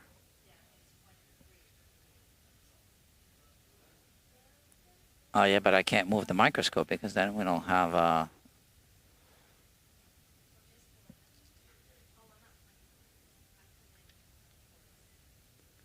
I can put it like this.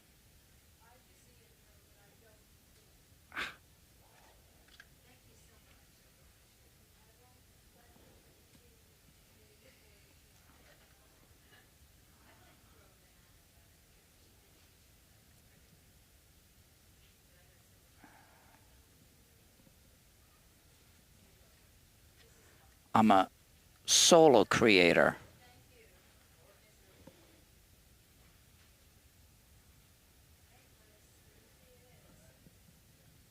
Maybe.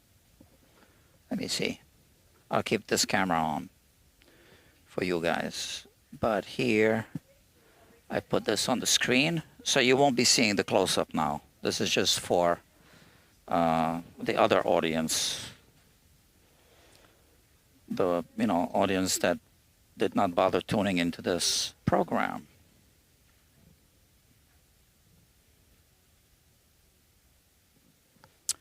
So the bass is there.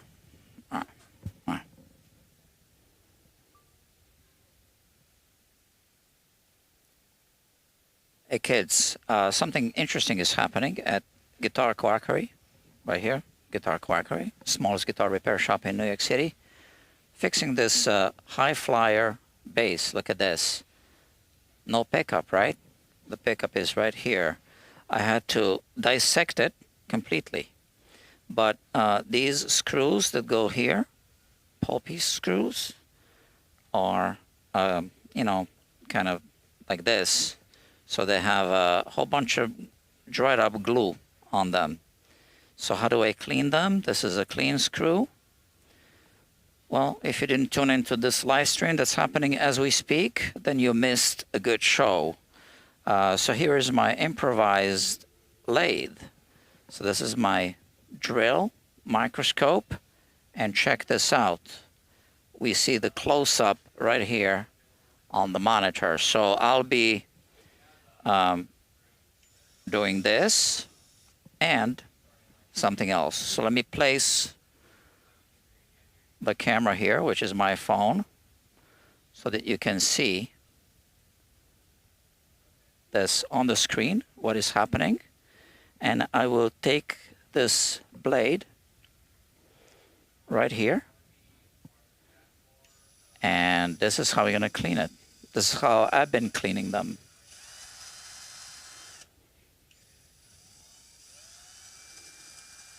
Okay. So I do have a mini lathe at the other shop, the fabrication shop in Brooklyn, but I'm at the Manhattan shop right now. And we need to be resourceful. And this is what I came up with. So this is actual glue, all right? And now with the brush, clean it up like this. And as you can see, it's all good to go. Now I can remove the screw. It's been serviced, and here it is. So for more stuff like that, just tune in to the Guitar Quackery live YouTube channel. And here's the audience that's watching me. Look at them. Got you. All right. So they are watching me now, but they didn't see what you saw.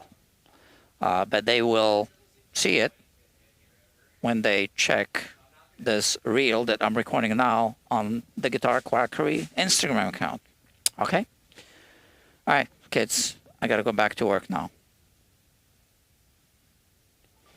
All right, I'm not going to post it now, but here we have it.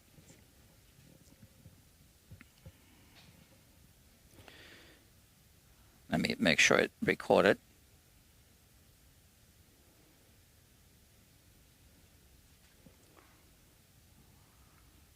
Yeah. Something interesting is happening. Yeah, it's all good. Okay, so I have one more screw to clean up, and then I can even reassemble this. Now I don't have that tape, and I just keep changing my mind about this tape thing.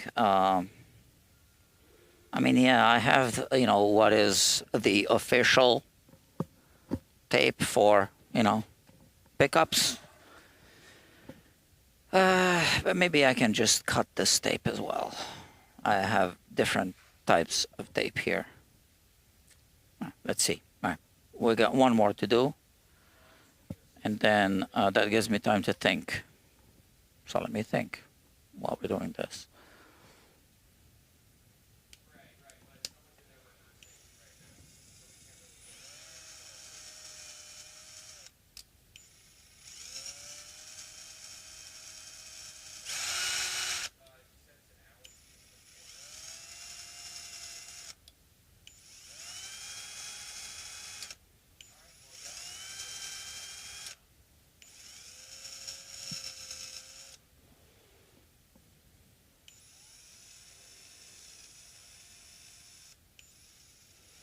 Well, speaking of content and content creators, so I mentioned at the beginning of today's live stream that my doctor, the doctor I saw today, is also a content creator on Instagram, maybe even on YouTube, I can't remember. But yesterday I met a content creator on the street, and we talked, you know, for like 20 minutes. So he's doing interesting stuff. Okay, we're done with this. And I told him, you know, maybe we should work together, do something together. So we exchanged contacts.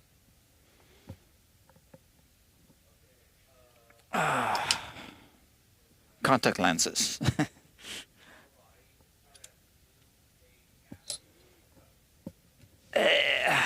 Okay. Let me think. So like I said, I could just make tape and then reassemble this thing, and then we have a working pickup. Now, clearly, I know that the customer's watching. This is one of those I didn't really discuss everything, so this wouldn't be like fully charged by the hour, but it would be something that, you know, works for both. If you're still watching and if you still want this pickup, or if you prefer the other pickup, that's fine. I mean, the, you know, one that's like a replacement pickup. I don't know. Up to you. But I think this made good YouTube content. And now I'm thinking about tape. Which one is stickier? Actually, the yellow tape is stickier.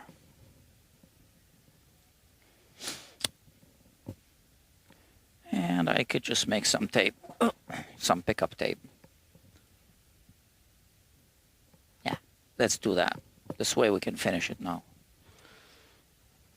I don't need to revisit it. So, we're even making pickup tape. This is how we do it. So it just needs to be narrower.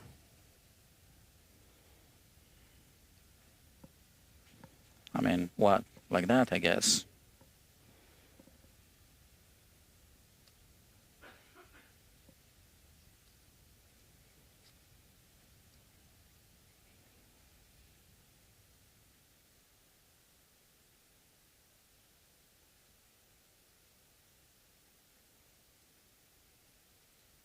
What an interesting program today on Guitar Quackery Live. All right.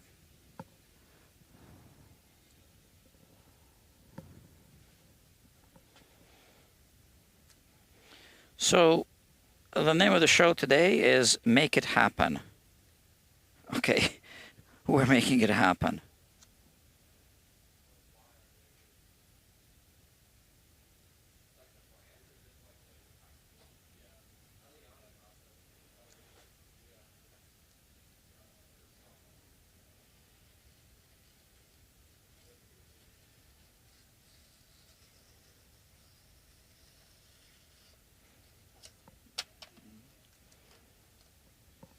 All right.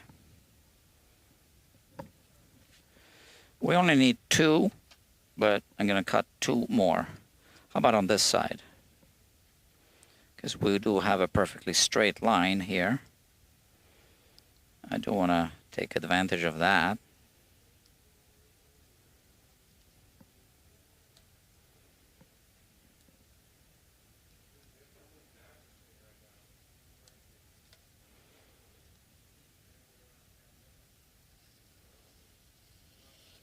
Ah.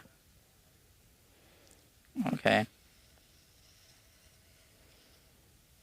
So much for the perfectly straight line. Well, we do have a perfectly straight line on one side.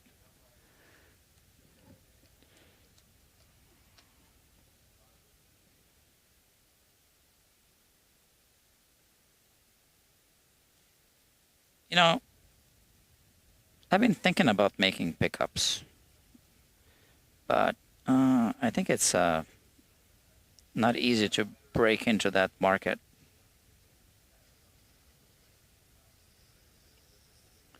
And I've made pickups for some of the guitars that I've built, but yeah, I'm not a pickup builder.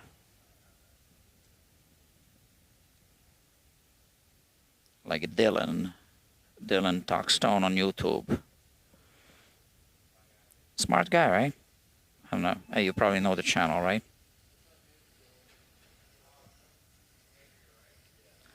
I agree with almost everything he says. Not everything. One more? Why not? Just in case.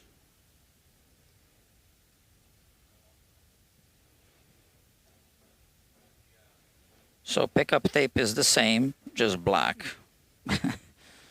Then you have the fabric type tape and you have the paper type tape. So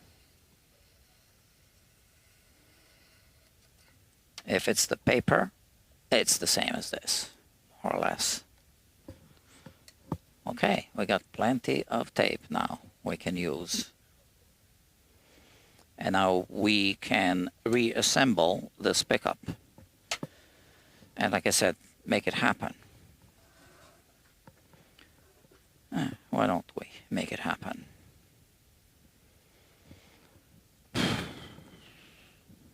Okay, we'll try.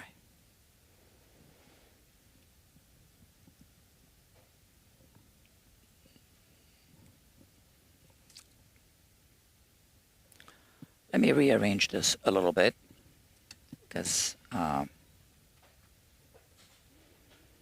just because.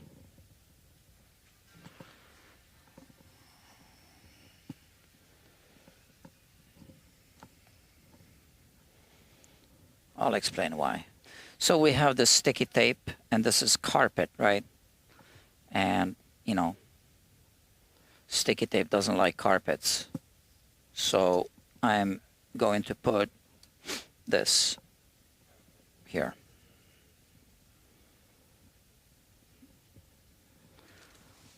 Okay. Now that's better for the job that I need to work on. Do we need anything else? We do need this thing, and we got scissors, we got tools here. Maybe we need this. That's it, okay?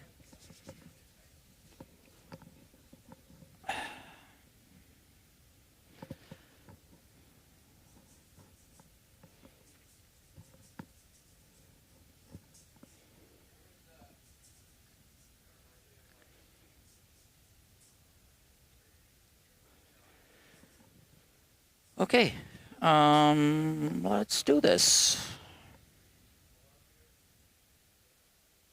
All right, so first of all, we have this, these two wires connected together, and this had a little tube, so I put the tube back.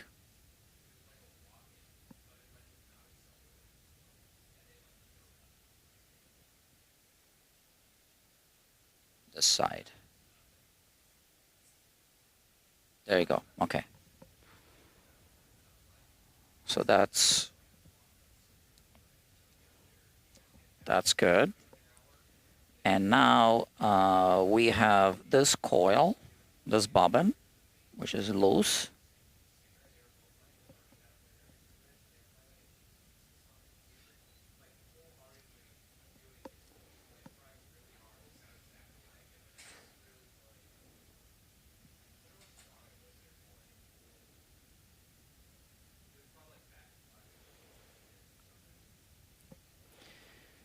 Okay.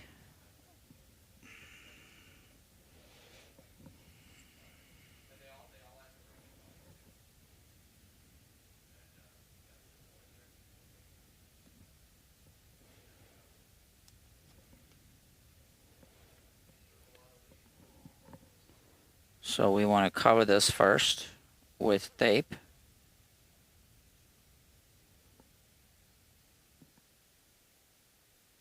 So this is plastic.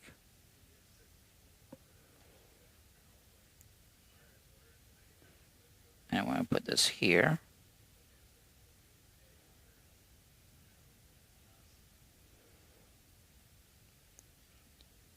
And we have to make sure that this wire doesn't break. The outside, if it breaks, we can fix it. Which means I want to put a tape here to hold it. Okay.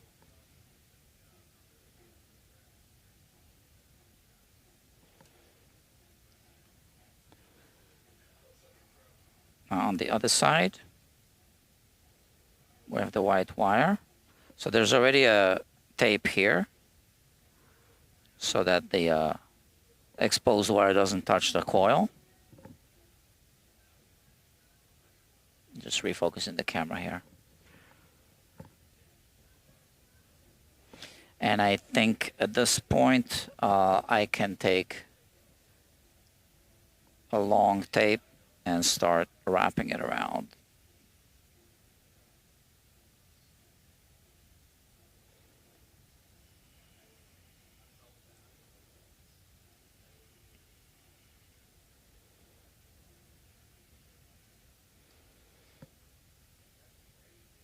Mm-hmm.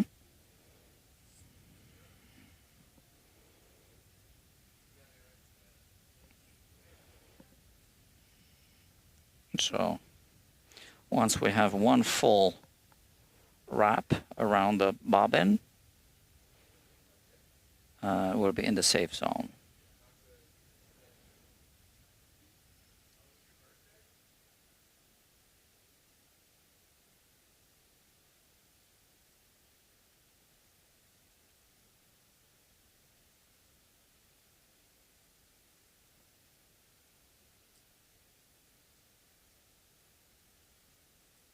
Did this move? Yeah, it did.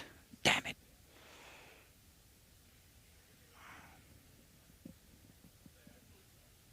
I hope it didn't break off. It did not. Okay.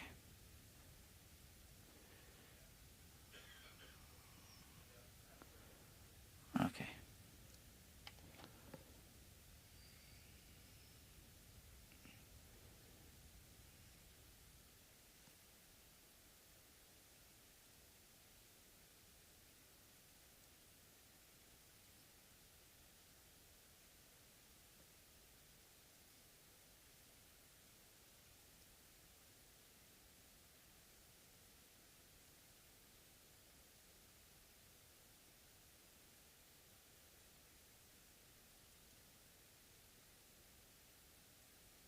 Okay.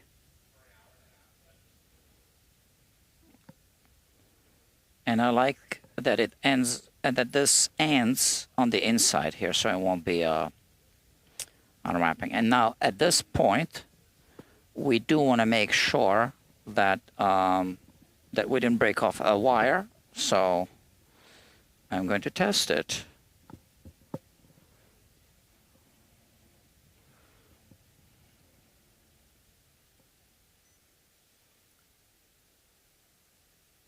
Let's put it upside down.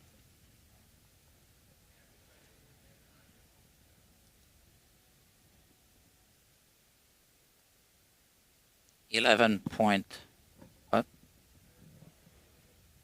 11.45K. Okay. All right, that's good. So now that's one bobbin.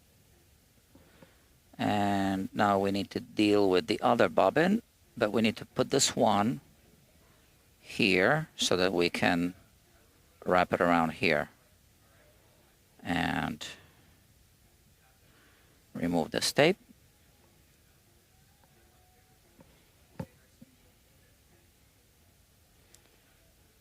Okay.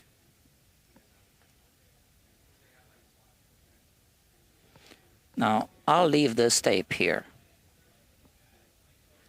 And I'm simply going to wrap over this tape, but I want a long one. Which one looks good? This one looks good. Yeah, good.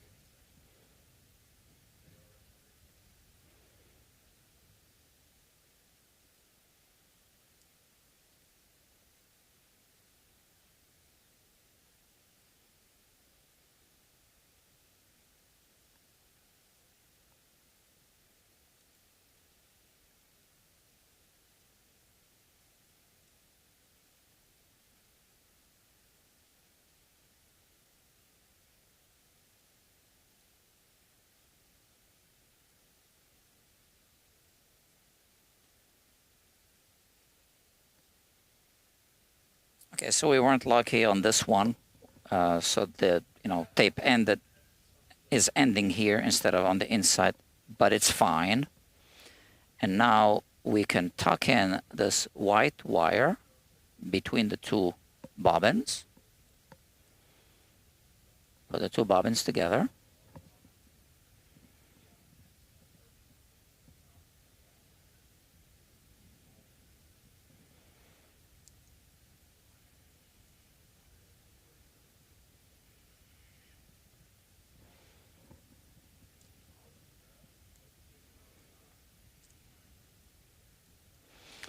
And clearly this is something that only happens during live streams.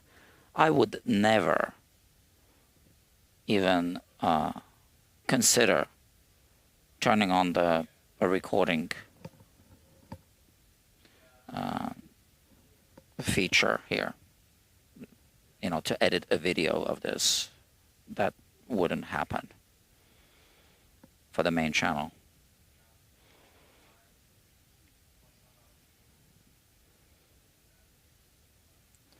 But for those of you who do watch these live streams, well, every now and then you get a special treat. So one of the screws is slightly damaged. And that's not the one that I want to, that's the one, right? Yeah.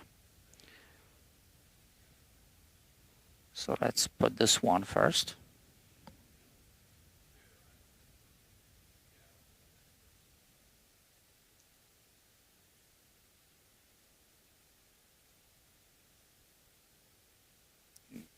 Yeah.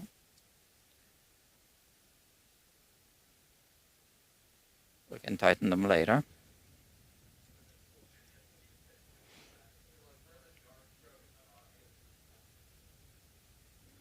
I just want the two bobbins to be held in place so that I can quickly test before I reassemble the whole thing.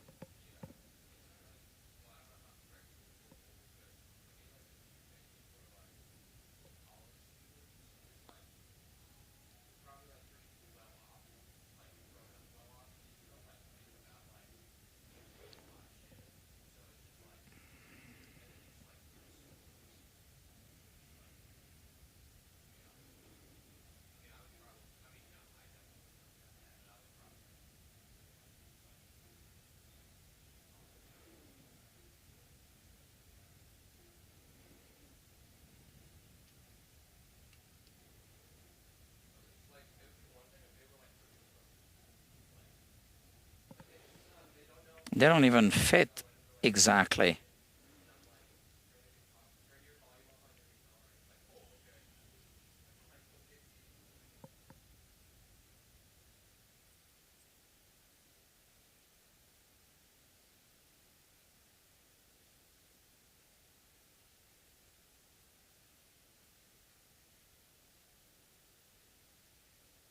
Yeah, what the hell?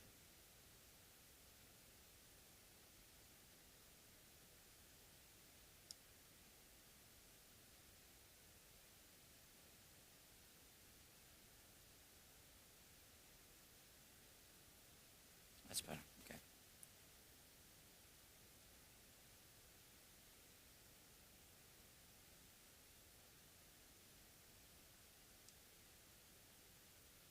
Okay. So now let's test again.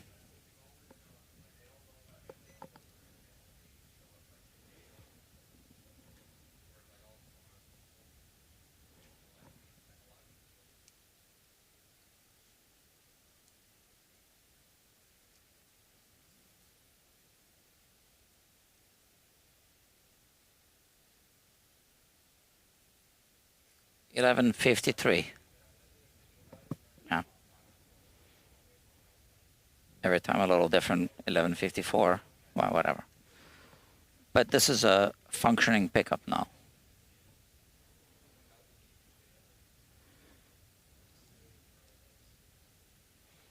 Two more screws, a little more tape, and put the cover back on, and we're done.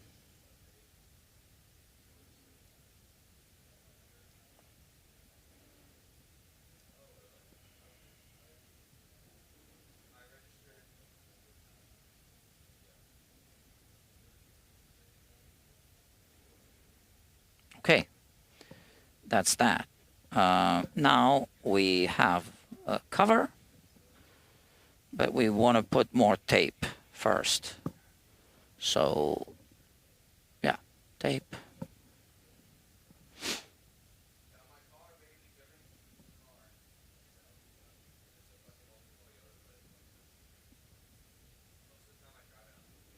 How about we start here?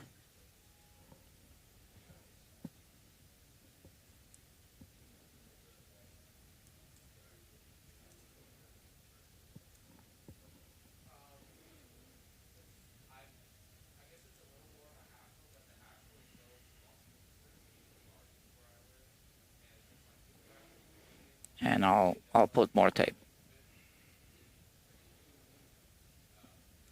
So it would have been better if this was one continuous tape, but this will be fine.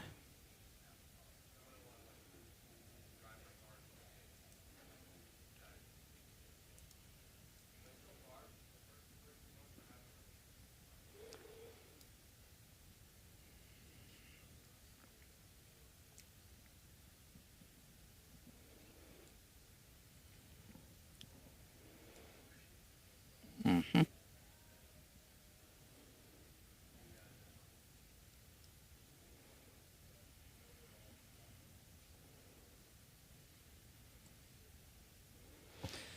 And I just want to keep testing it, just in case. 11.57.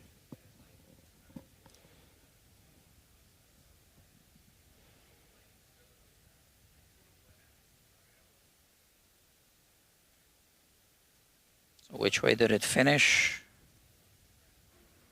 This way. Let's put more tape.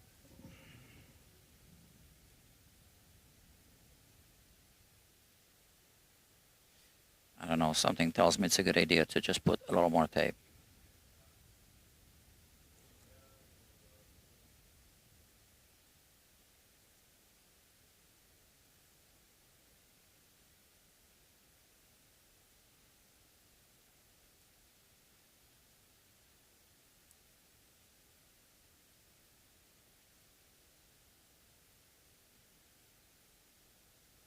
Shall we put more? Well, we do have more tape, so let's just put more.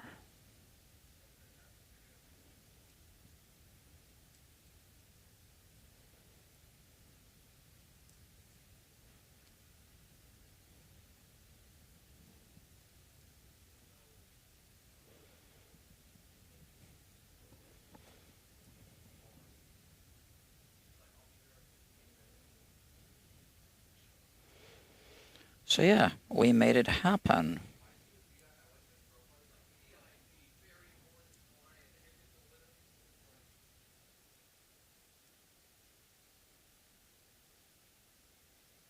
Look at that. Okay, cool.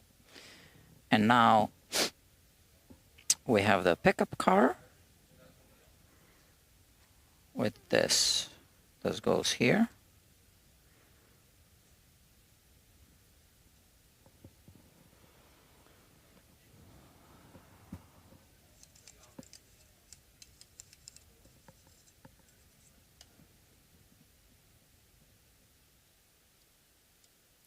So this is now just a friction fit, unless I put some kind of adhesive here, which I guess I should.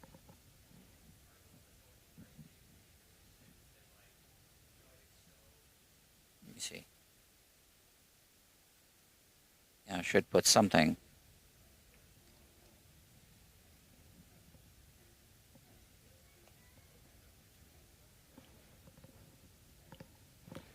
So this is what I'm doing. This is a little bit convex. I'm just making it concave to increase the friction. So it kind of clips into place. And now I should put something here, some kind of adhesive.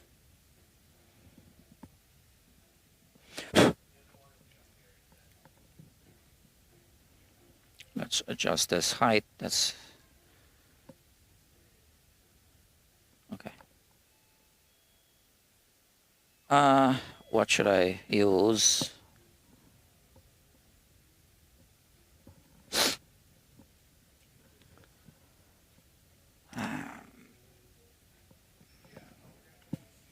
Tight bond, I guess.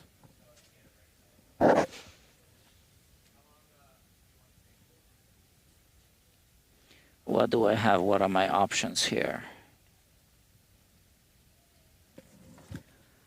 Let's just keep it simple. I'll use tight bond.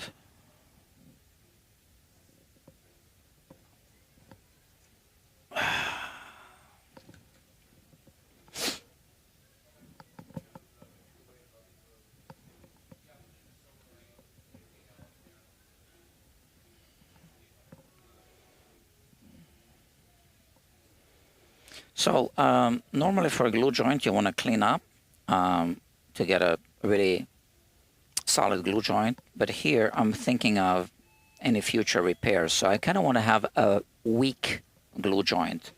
And that's why I'm not going to clean up too much. So I'm just going to put a few dabs of tight bond, just so that it doesn't fall off. Just a few little drops.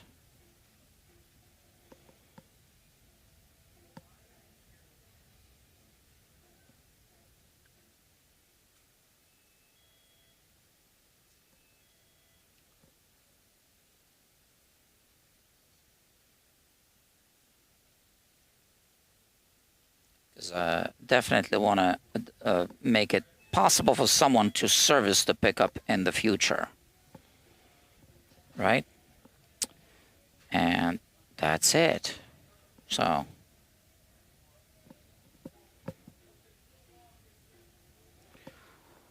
this will take a minute to dry, and while it's doing its thing, oh, I guess we can reattach the wire. So yeah, the side was here. Like that. Yeah.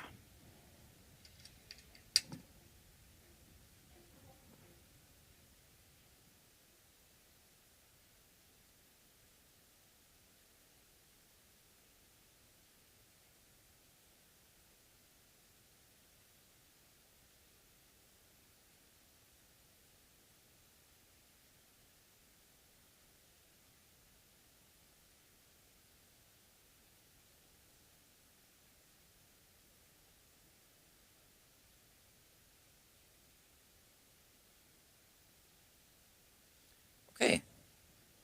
And now we're going to test the wire.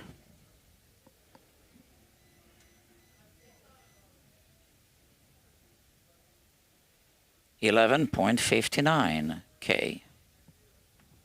We're good, right? So this is now a functioning pickup. I could connect it to the amp and do like a test with a tuning fork if you really want me to do it. Yeah, let's do it.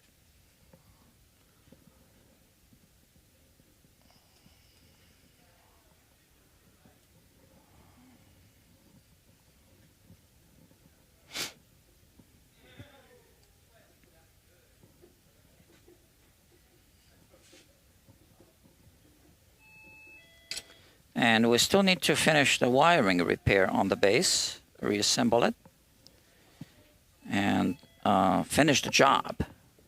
So here.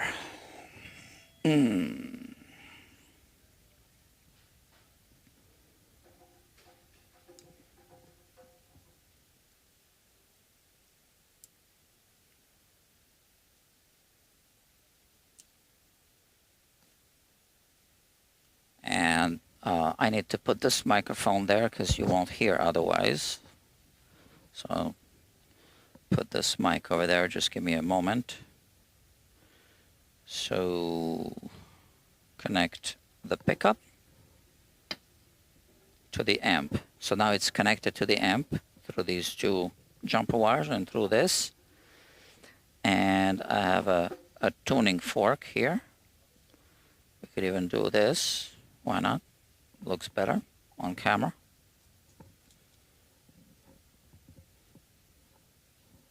And now you are probably hearing a lot of ambient noises, sounds. And you will be able to hear this. So let me strike the fork. Oh, yeah. It works.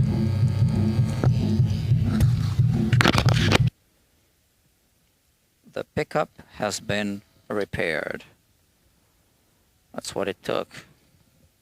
I had a feeling it was going to take a long time. 2 hours, 33 minutes, and 33 seconds. Yeah, so like I said, this is beyond reasonable in terms of, how I'm charging for this. So no worries. If the customer wants to keep this pickup, we'll work something out. If not, we'll work something out. It'll all be reasonable. Okay. Oh, look at these comments.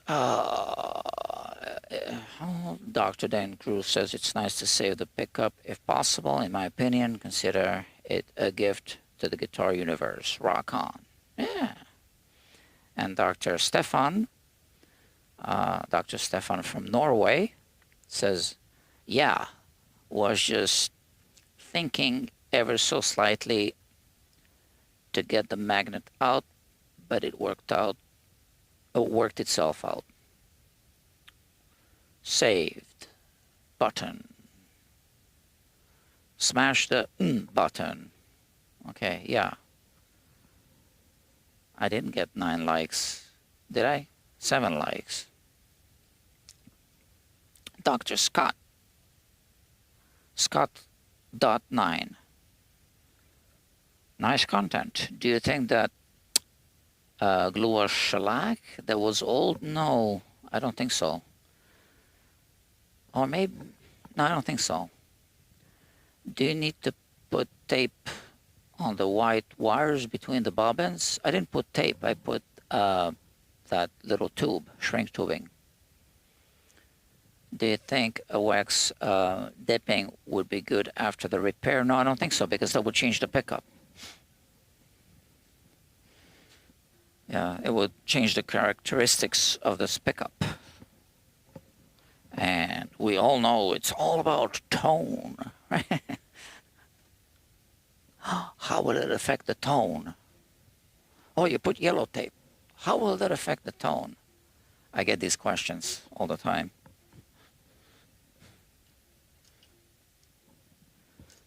Oh, we need to reassemble the pickup. Oh, we have the frame, what you call it again? What is it called again?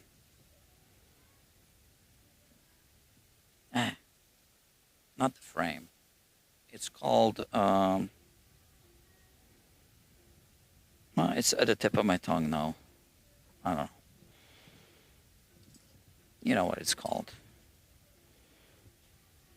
Wrong screwdriver.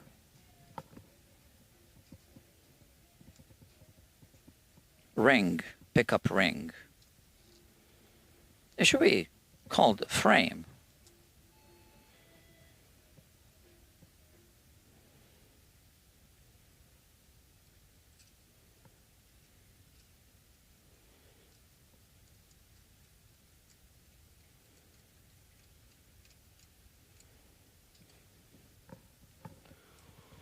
Okay, we had some great YouTube content today. And I'm glad some of you had the chance to participate. And we're not done yet with the project,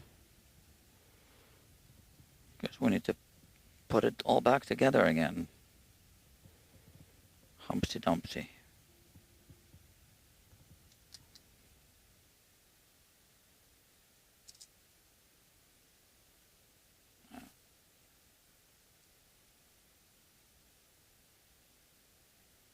Yeah, we saved a vintage pickup.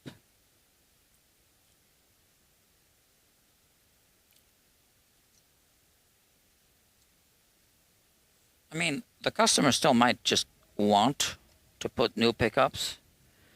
That's really up to him.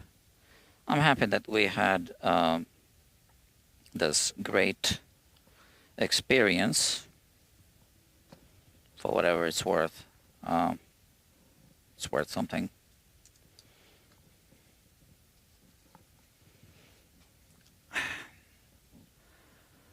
All right.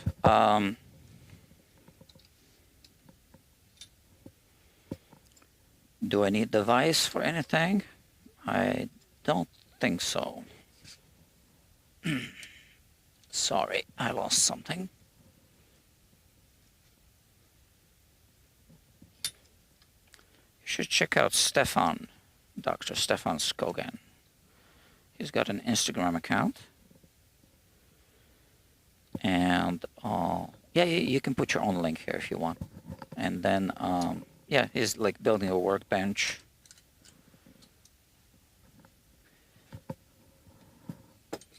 And he's one of us. He's watching, or was watching. Are you still there, Doctor? Dr. Audio Murphy was here.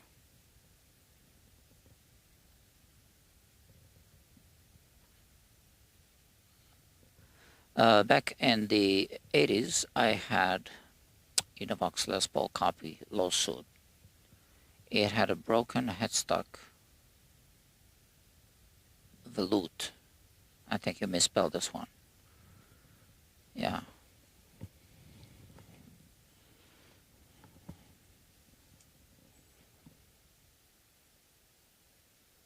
Okay, give me a moment to clean up.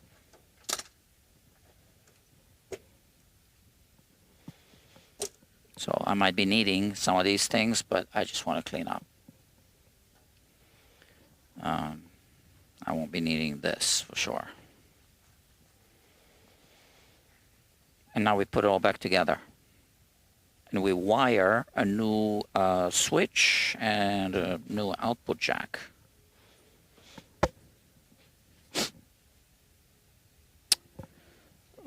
Should we work on that first? Let me see. We can work on the output jack first.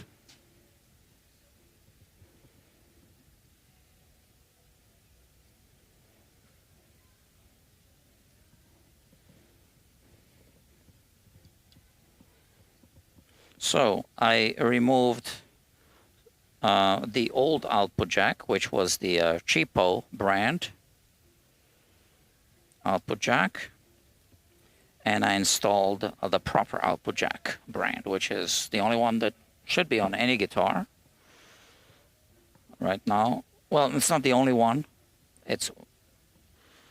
There's also another one. I forgot what it's called, but this is the what do you call it? Switchcraft. Okay, yeah.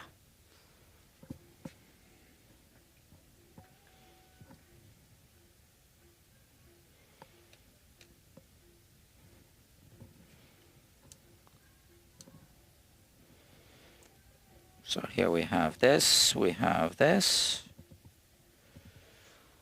So we connect the new output jack first.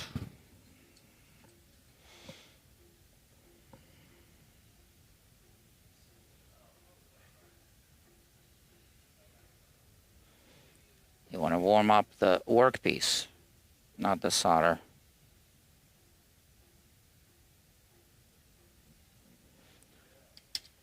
Okay, let it cool off without touching it, so it doesn't move. And now, so that was the ground connection. And now we have this connection.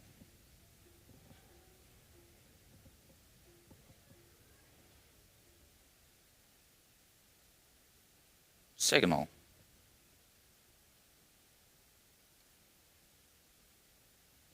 Same procedure. You warm up the component before you start melting solder.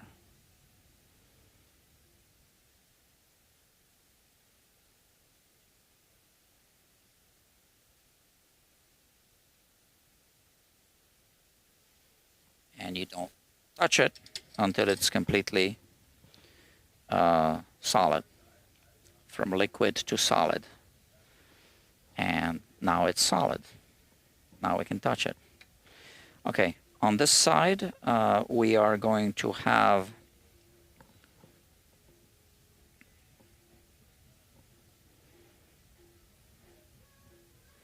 these connections. So let me just prep the switch quickly. So Switchcraft, they already put some solder on it. And I want to bend these a little bit. And we want to make sure that it's tight.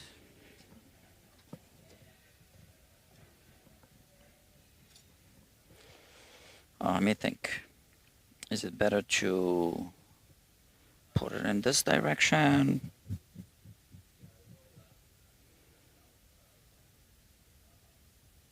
So we had a different switch before. Let me think. And now the length of this wire isn't ideal for this switch. And I still think we should put it this way.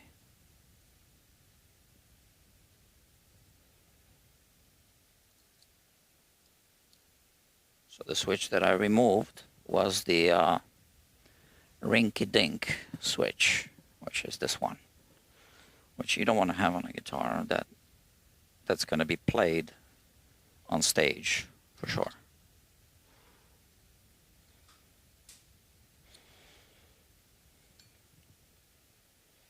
So I'm going to have to extend this wire, I think, maybe. Let me see.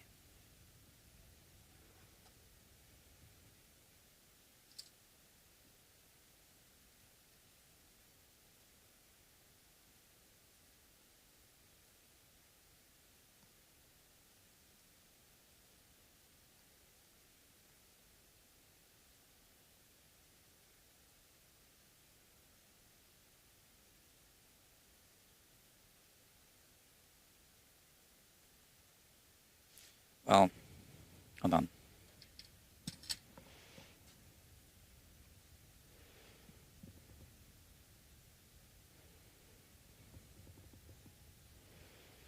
We're going to have to extend this wire, which means, okay, this is my dilemma here right now. So this wire does not reach all the way here, right? And that's connected to the volume pot here, and they're connected together. We could change this entire wire, but that's one continuous wire here.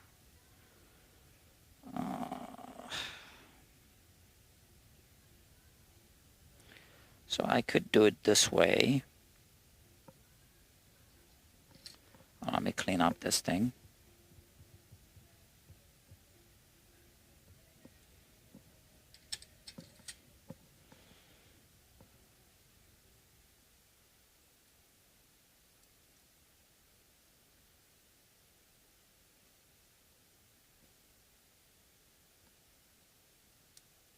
Okay.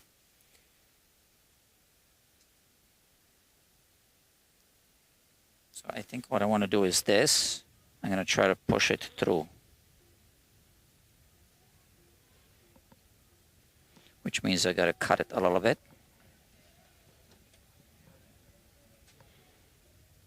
If it's going to work.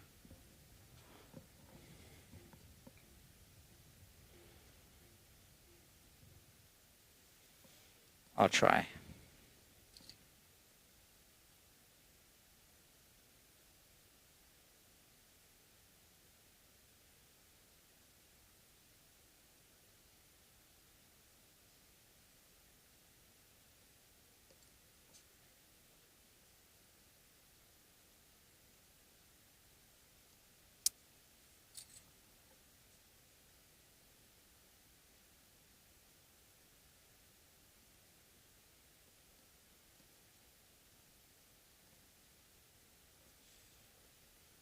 Let me try something.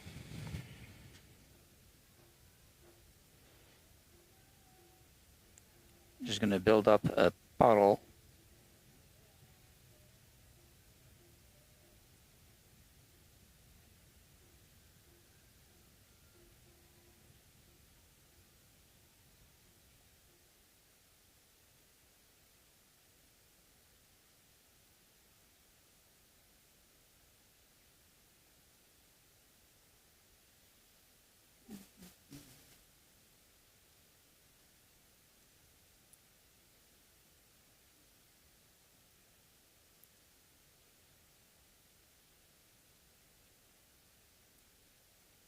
So sometimes I can't be like switching cameras all the time. Ah, it went through. Okay, cool. But I can show you. So, yeah, it did go through. You see that? It went through. Okay, so now we just need to extend this. Okay, we just need to couple it with a, you know, little piece of wire. And this is why I keep scraps for situations that require scraps.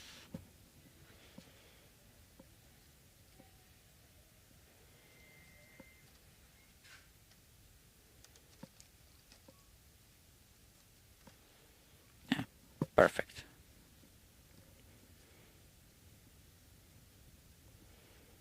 It's push back wire. And I'm going to once again push it through.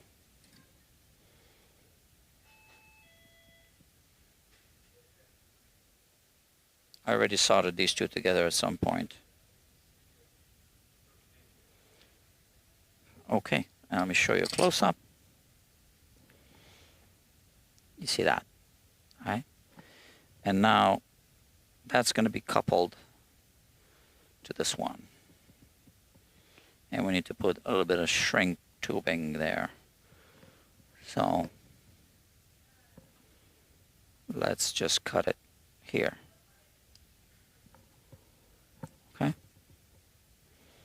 And now let's find some appropriate size shrink tubing.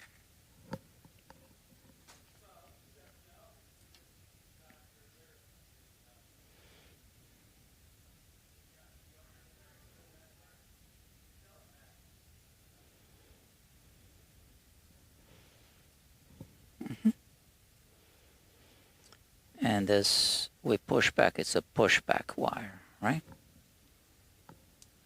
Like that. Also known as uncircumcised.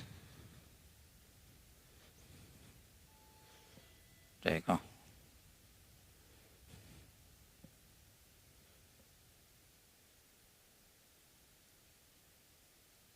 I just made that up.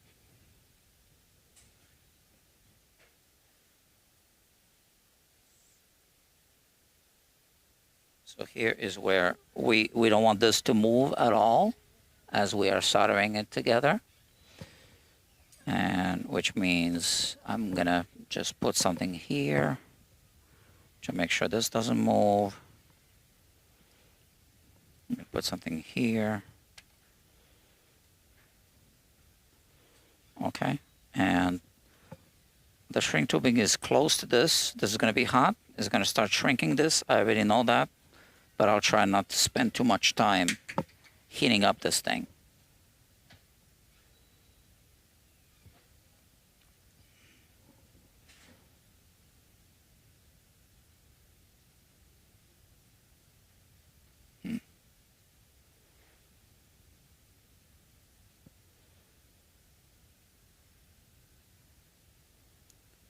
Okay.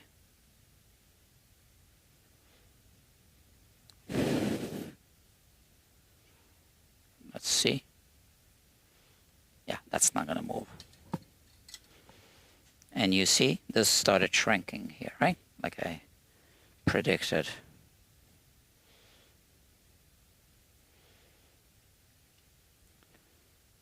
And now I just place it here, for example. And we can heat heat it up.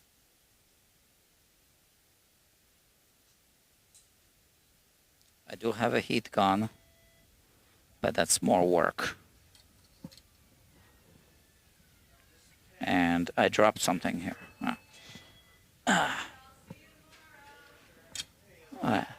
It's not, I know it's not the best coupling, but it's not going to fall apart.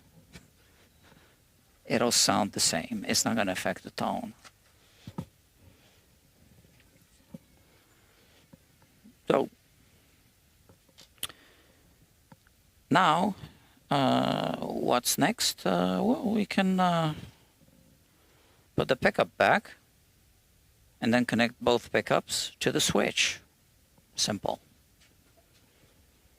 So the switch is actually, this type of switch is actually a disconnect switch, which means when the switch is, let's say, off, when it's not engaged, both pickups are connected. And then when you engage the switch,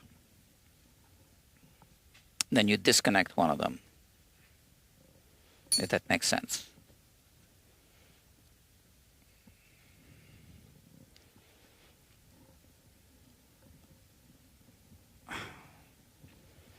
All right, we don't want to be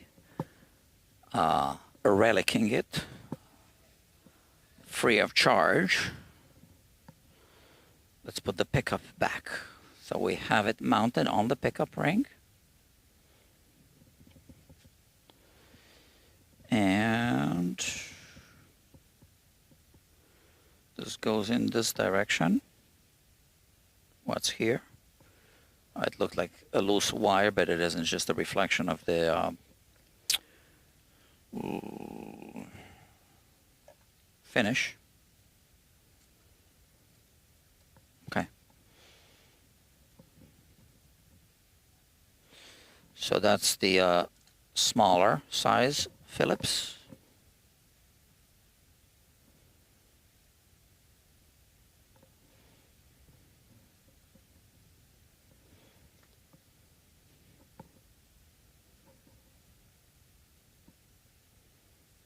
Like that.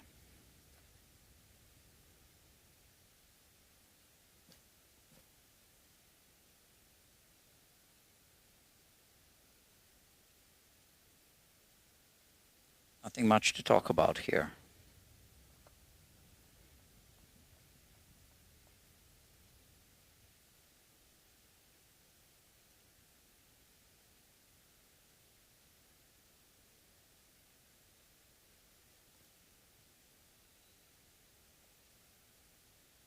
Oh, we need to couple yet another wire. It's this one. So this one is too short. Or should we just remove it? What's easier? I have a feeling it's going to be easier to just remove it, right? Let me see what size Phillips screws these are. I think they're the bigger size. Yeah.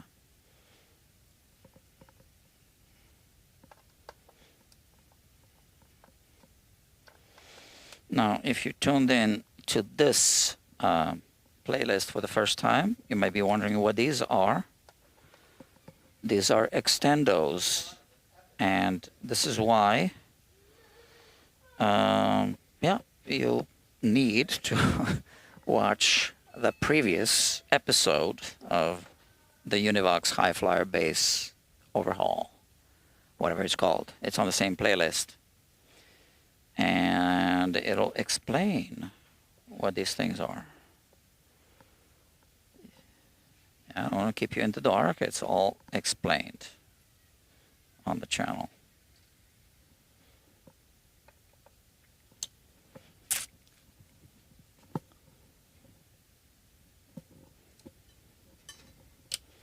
So since they are all loose, I can just use the power tool now to save time and money, because time is money.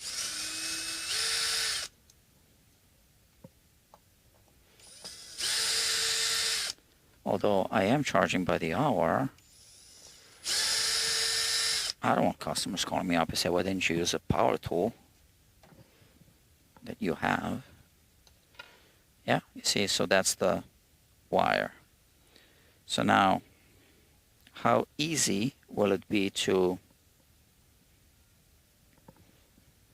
push fresh wire? I think easy. It's just drilled with a straight long drill bit. So let me find a wire again. How about this one? Perfect.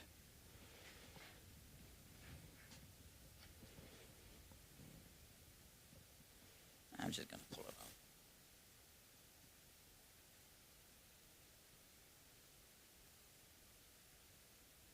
And it was easy, like I told you. So we'll leave this much, and we'll cut it around here.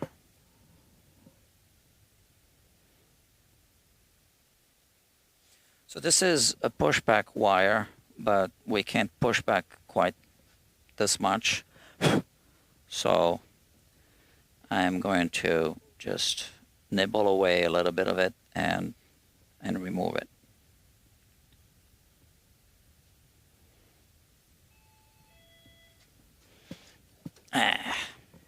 Whatever. Let's see what size. This size maybe. Not really. Smaller. There you go. Oh, that's the outer shield. We have an inner.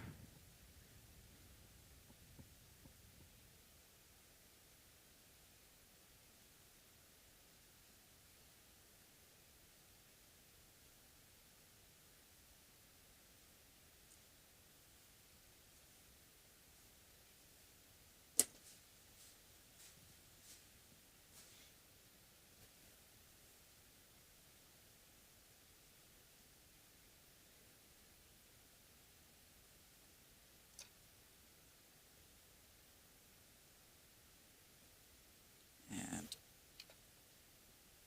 there.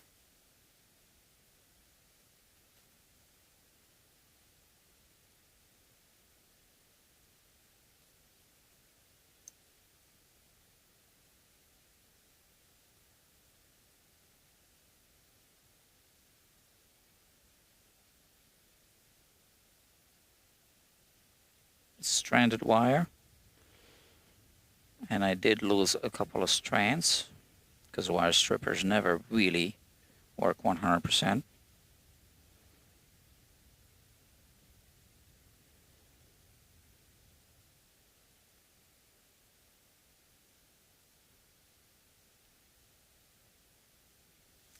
And I need to vacuum this.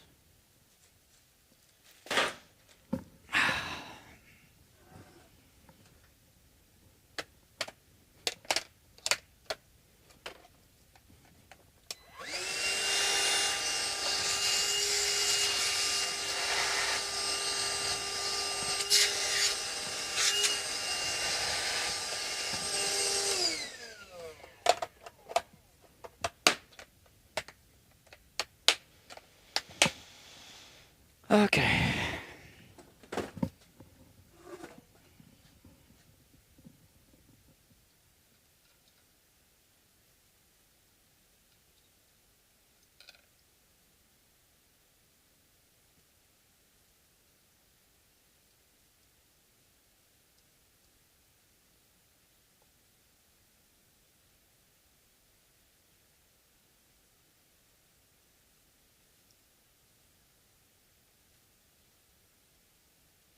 So the screw that's in this corner was at an angle a little bit, the one that I'm mounting now. Let's see. Now it's straight. Now this one's going to be at an angle, so yeah, they didn't drill the screw holes properly at the factory.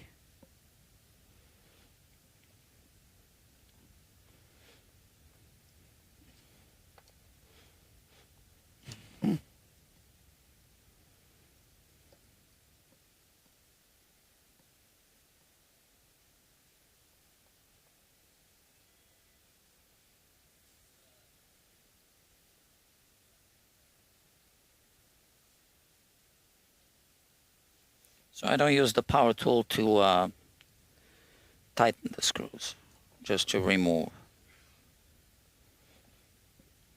usually.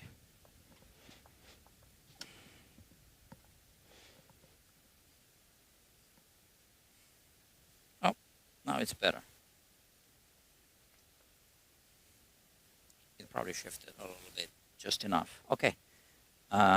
Push back wire. So we push it back. And we need to put a little solder on this tip.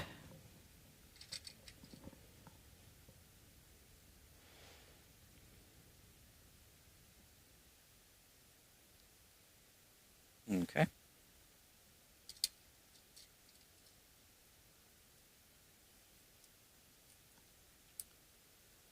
Okay, and now we connect. Oh, I see. So these two need to be connected to ground. I don't know if they'll be connected straight to the switch. Let me see.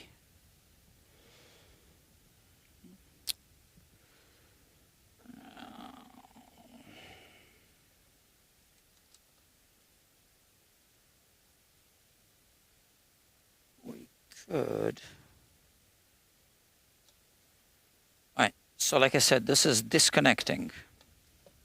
So when the switch is in this position, it disconnects the opposite, right? So that's going to be here, the neck pickup.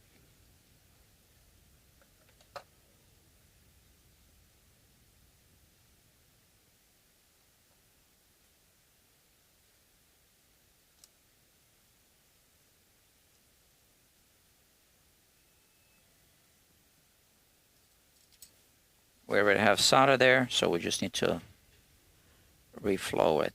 Let's see if we can make it go through the hole. Yep. See, I was real quiet because I didn't want to talk. I didn't want to move this thing at all as it was cooling off. Same thing here. We're going to push it through the hole.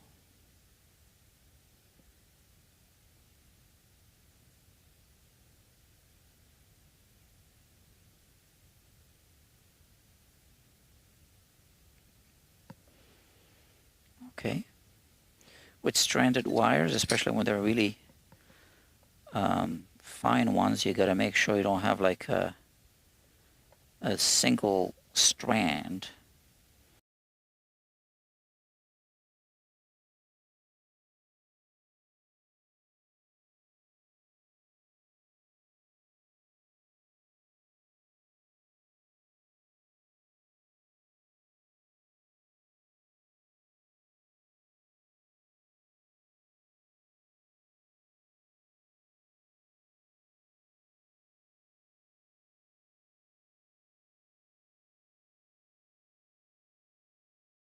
Plug them into this braided shielding thing. I guess you want to see some close-ups, right? But also, you know, in the interest of time, I can't always be switching cameras.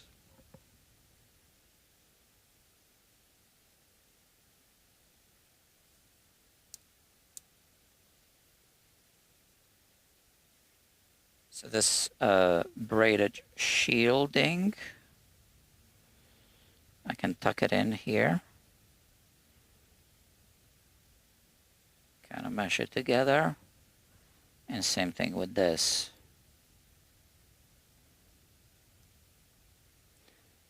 And now I can just hit it with a little bit of solder and we're done.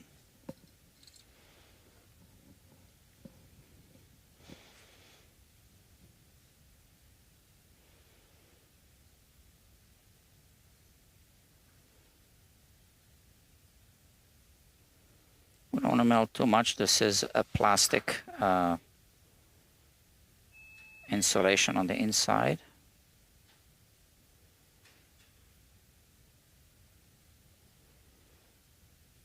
Make sure I don't touch this.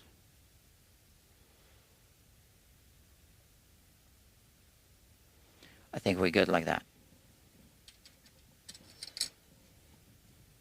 Let's check our connections. We're good. Yeah. And this will not move once we put it all together, obviously.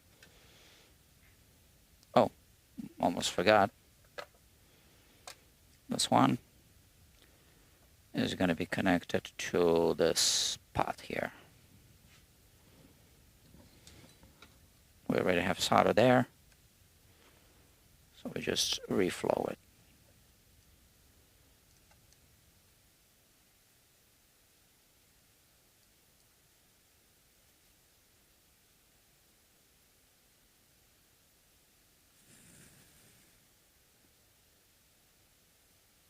Good.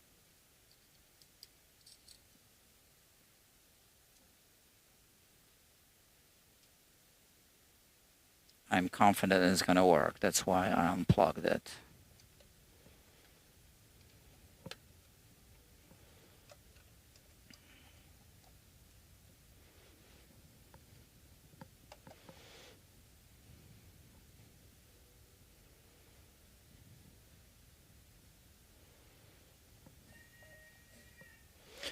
One, two, three, four. This one goes here.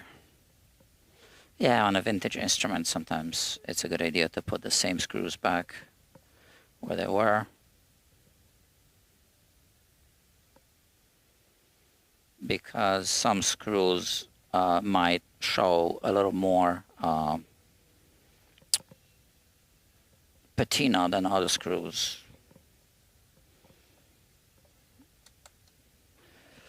And now we are going to test it. We have that cable, right? Guitar cable.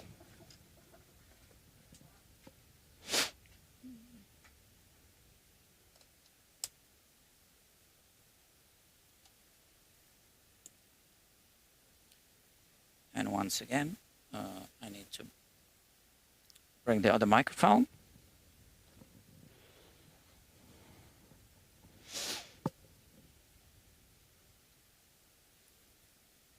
Here it is. Okay, well, the moment of truth is about to happen. Volume tone. What?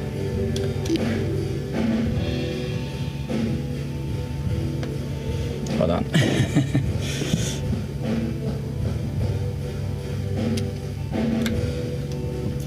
This is plugged in.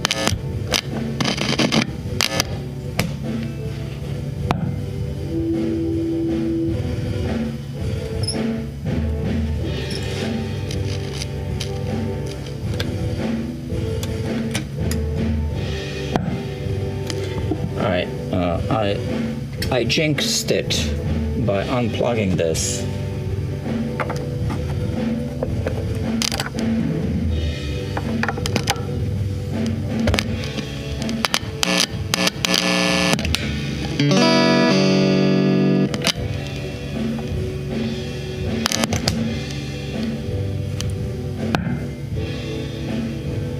Okay, so something's wrong.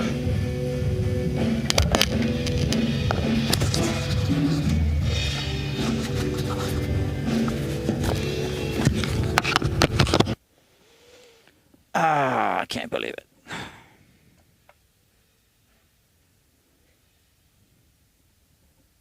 What could be wrong?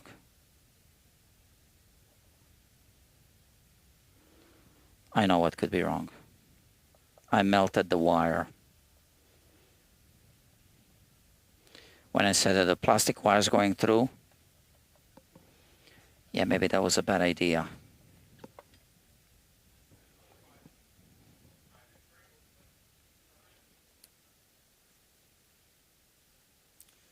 Here.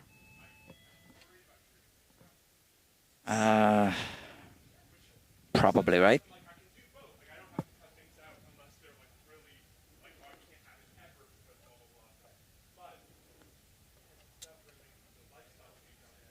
I wonder if this melted through the wire.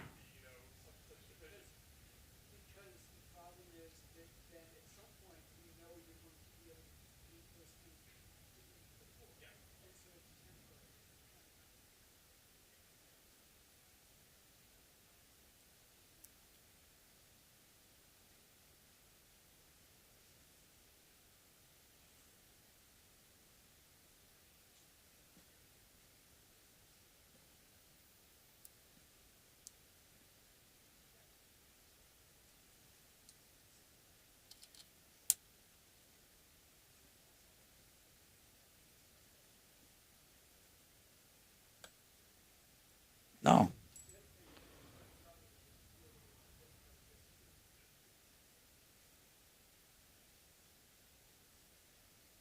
So how is that possible? Okay, so that's not melted. Is it melted? Is it melted here?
Okay, so we connect this to ground, any ground, like here.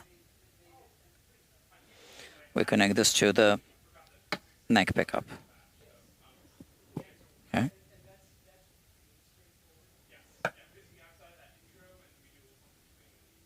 I mean, I can kind of hear it.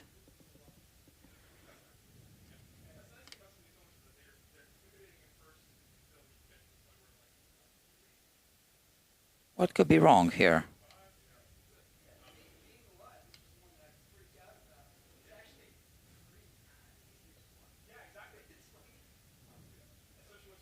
So something is shorted out.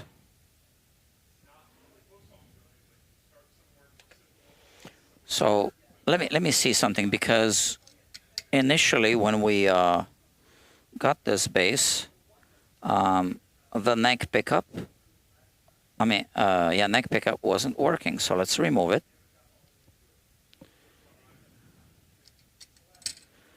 Now,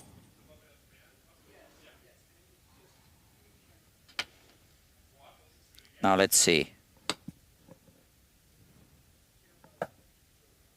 That's not working. This is not going to work, obviously. But now the neck pickup should work.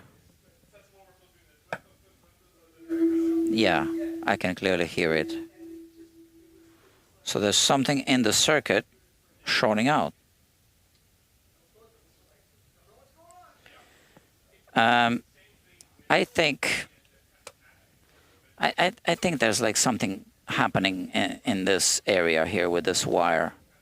So what I'm going to do is I'm going to replace that one portion of the wiring.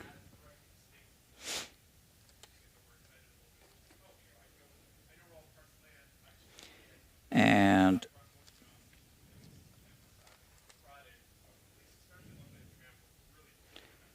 here I have pushback shielded wire, okay, which is much better quality. So we got just a little extra work to do here. So I'm going to remove this monkey business here. And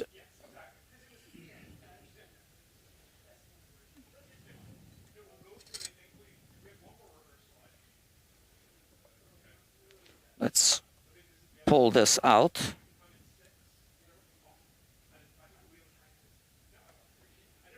So this is wiggly.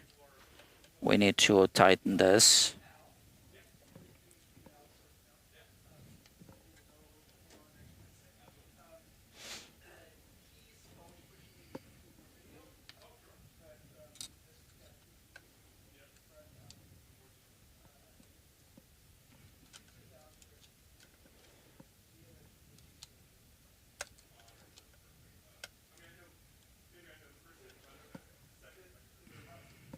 Ah, now. Okay, cool. That's good.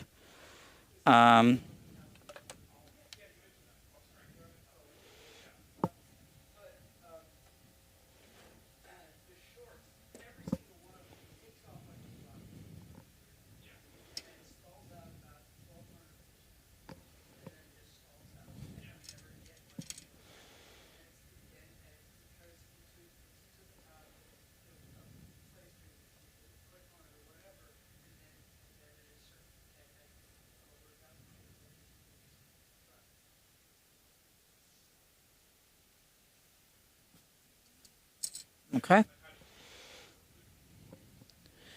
And we have this pushback wire. So we want to bridge this the way it was before.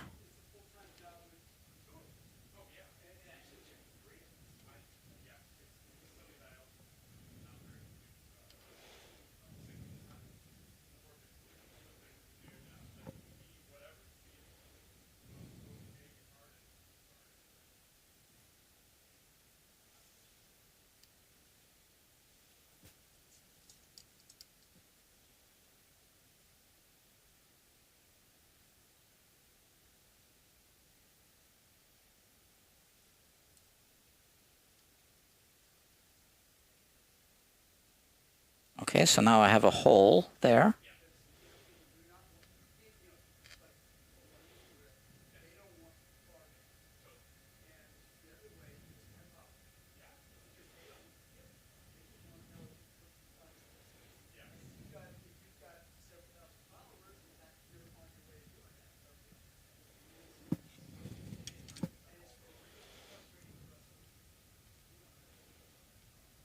Okay.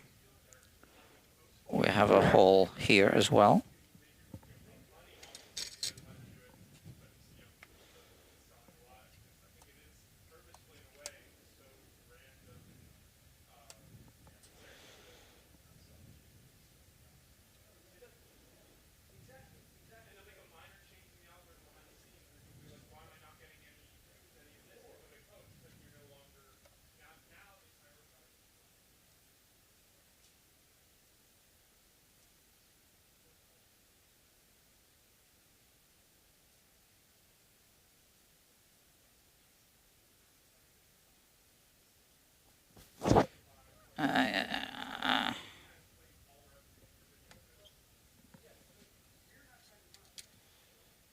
There's a hole here, but I just need to enlarge it a little bit.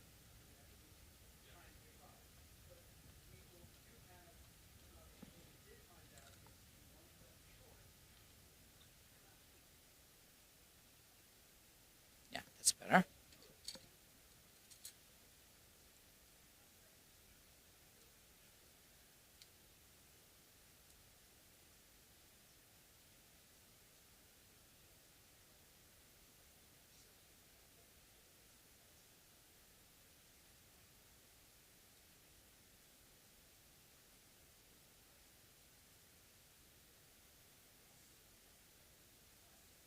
There you go.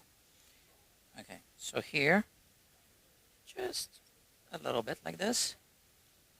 And solder it together.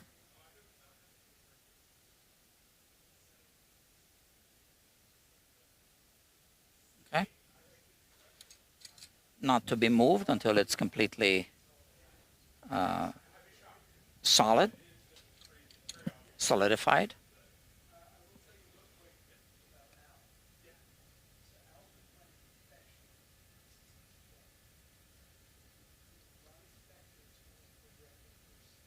Okay, we're good with this one. And now we're gonna remove this wire here. So this is, I believe this is one continuous wire connected, or maybe not, maybe I'm wrong. Let's see what happens if I melt it and pull it.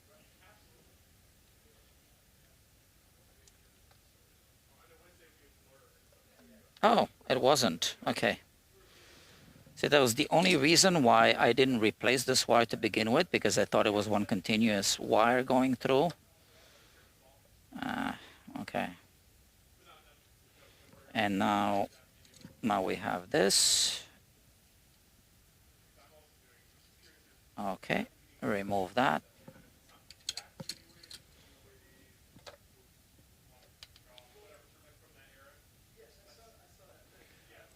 And here we remove this business here.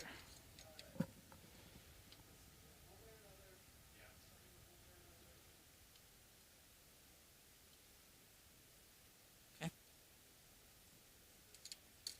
And same thing here. We don't want to overheat these wires because they can actually melt through this white wire, right? So we got to be careful with those short. Usually when I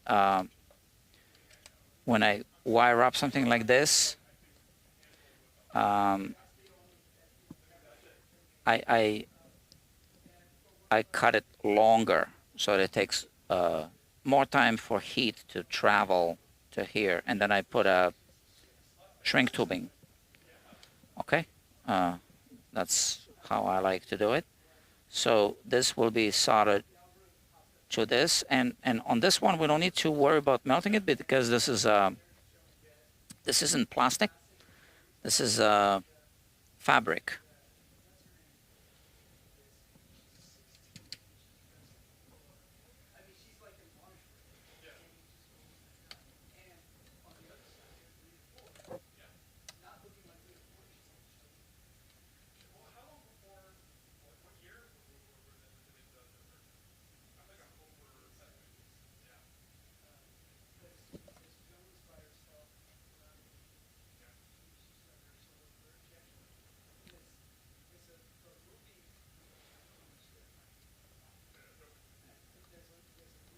Okay.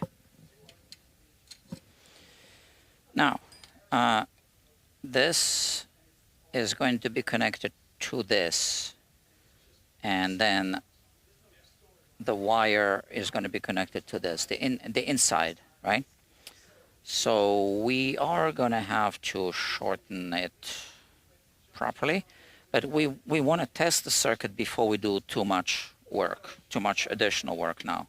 So this is now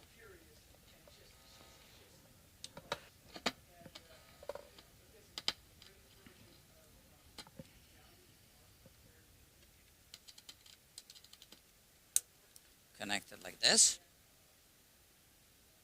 That's just a bridge. This all looks good. I mean, relatively speaking. And what we want to do is connect some jumper wires to test it. That's what these are for.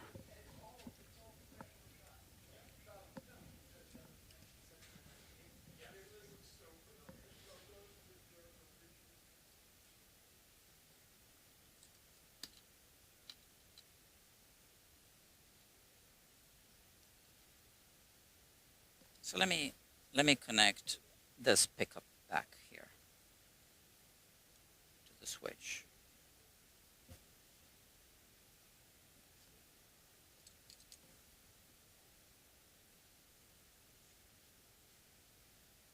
Goes through.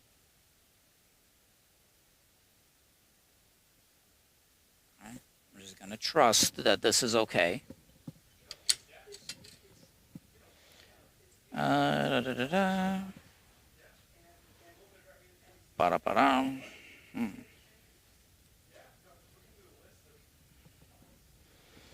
So green here to ground, and to this, and we can connect these two grounds together. I know it doesn't look good, but here, this and this connected like that. And now we just need to connect the inside.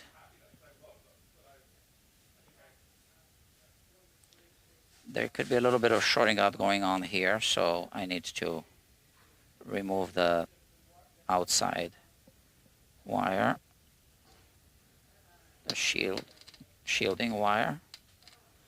So the yellow jumper cable should be connected to this. Alright, where's that tuning fork?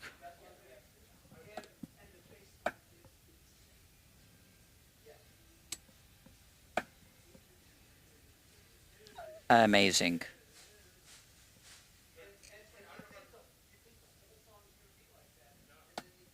What's not connected right? This doesn't make any sense.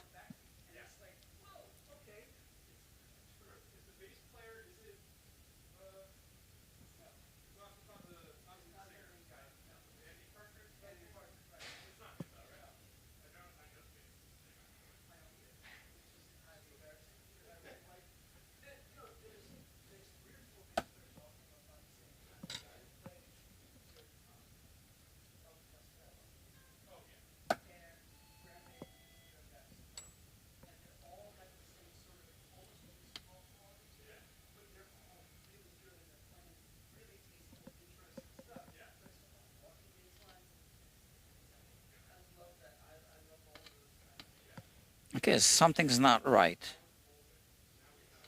And right now, I just feel that I need a break.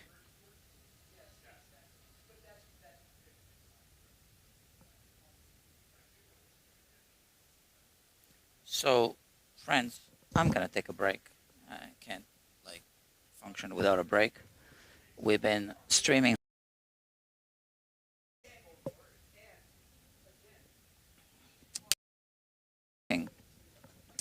but I am obviously off camera. I don't know. I don't know, friends. So Dr. Scott says there's a proverb, soldering two different wires together will make you whole. I like that.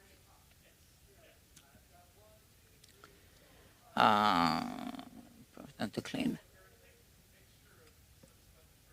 Seems like perfect time. So Dr. Dan says, seems like perfect time to clean fretboard and add conditioner. Well, I already did all that and polished the frets and everything. So that's all been done. Yeah, because you're watching part 3 of this series playlist. Okay, friends, I'm gonna take a break, and maybe I'll be back with this, and maybe I'll just resolve it off camera. I don't know yet. I'll think. Okay, thank you for watching, and I'll see you soon. Bye-bye.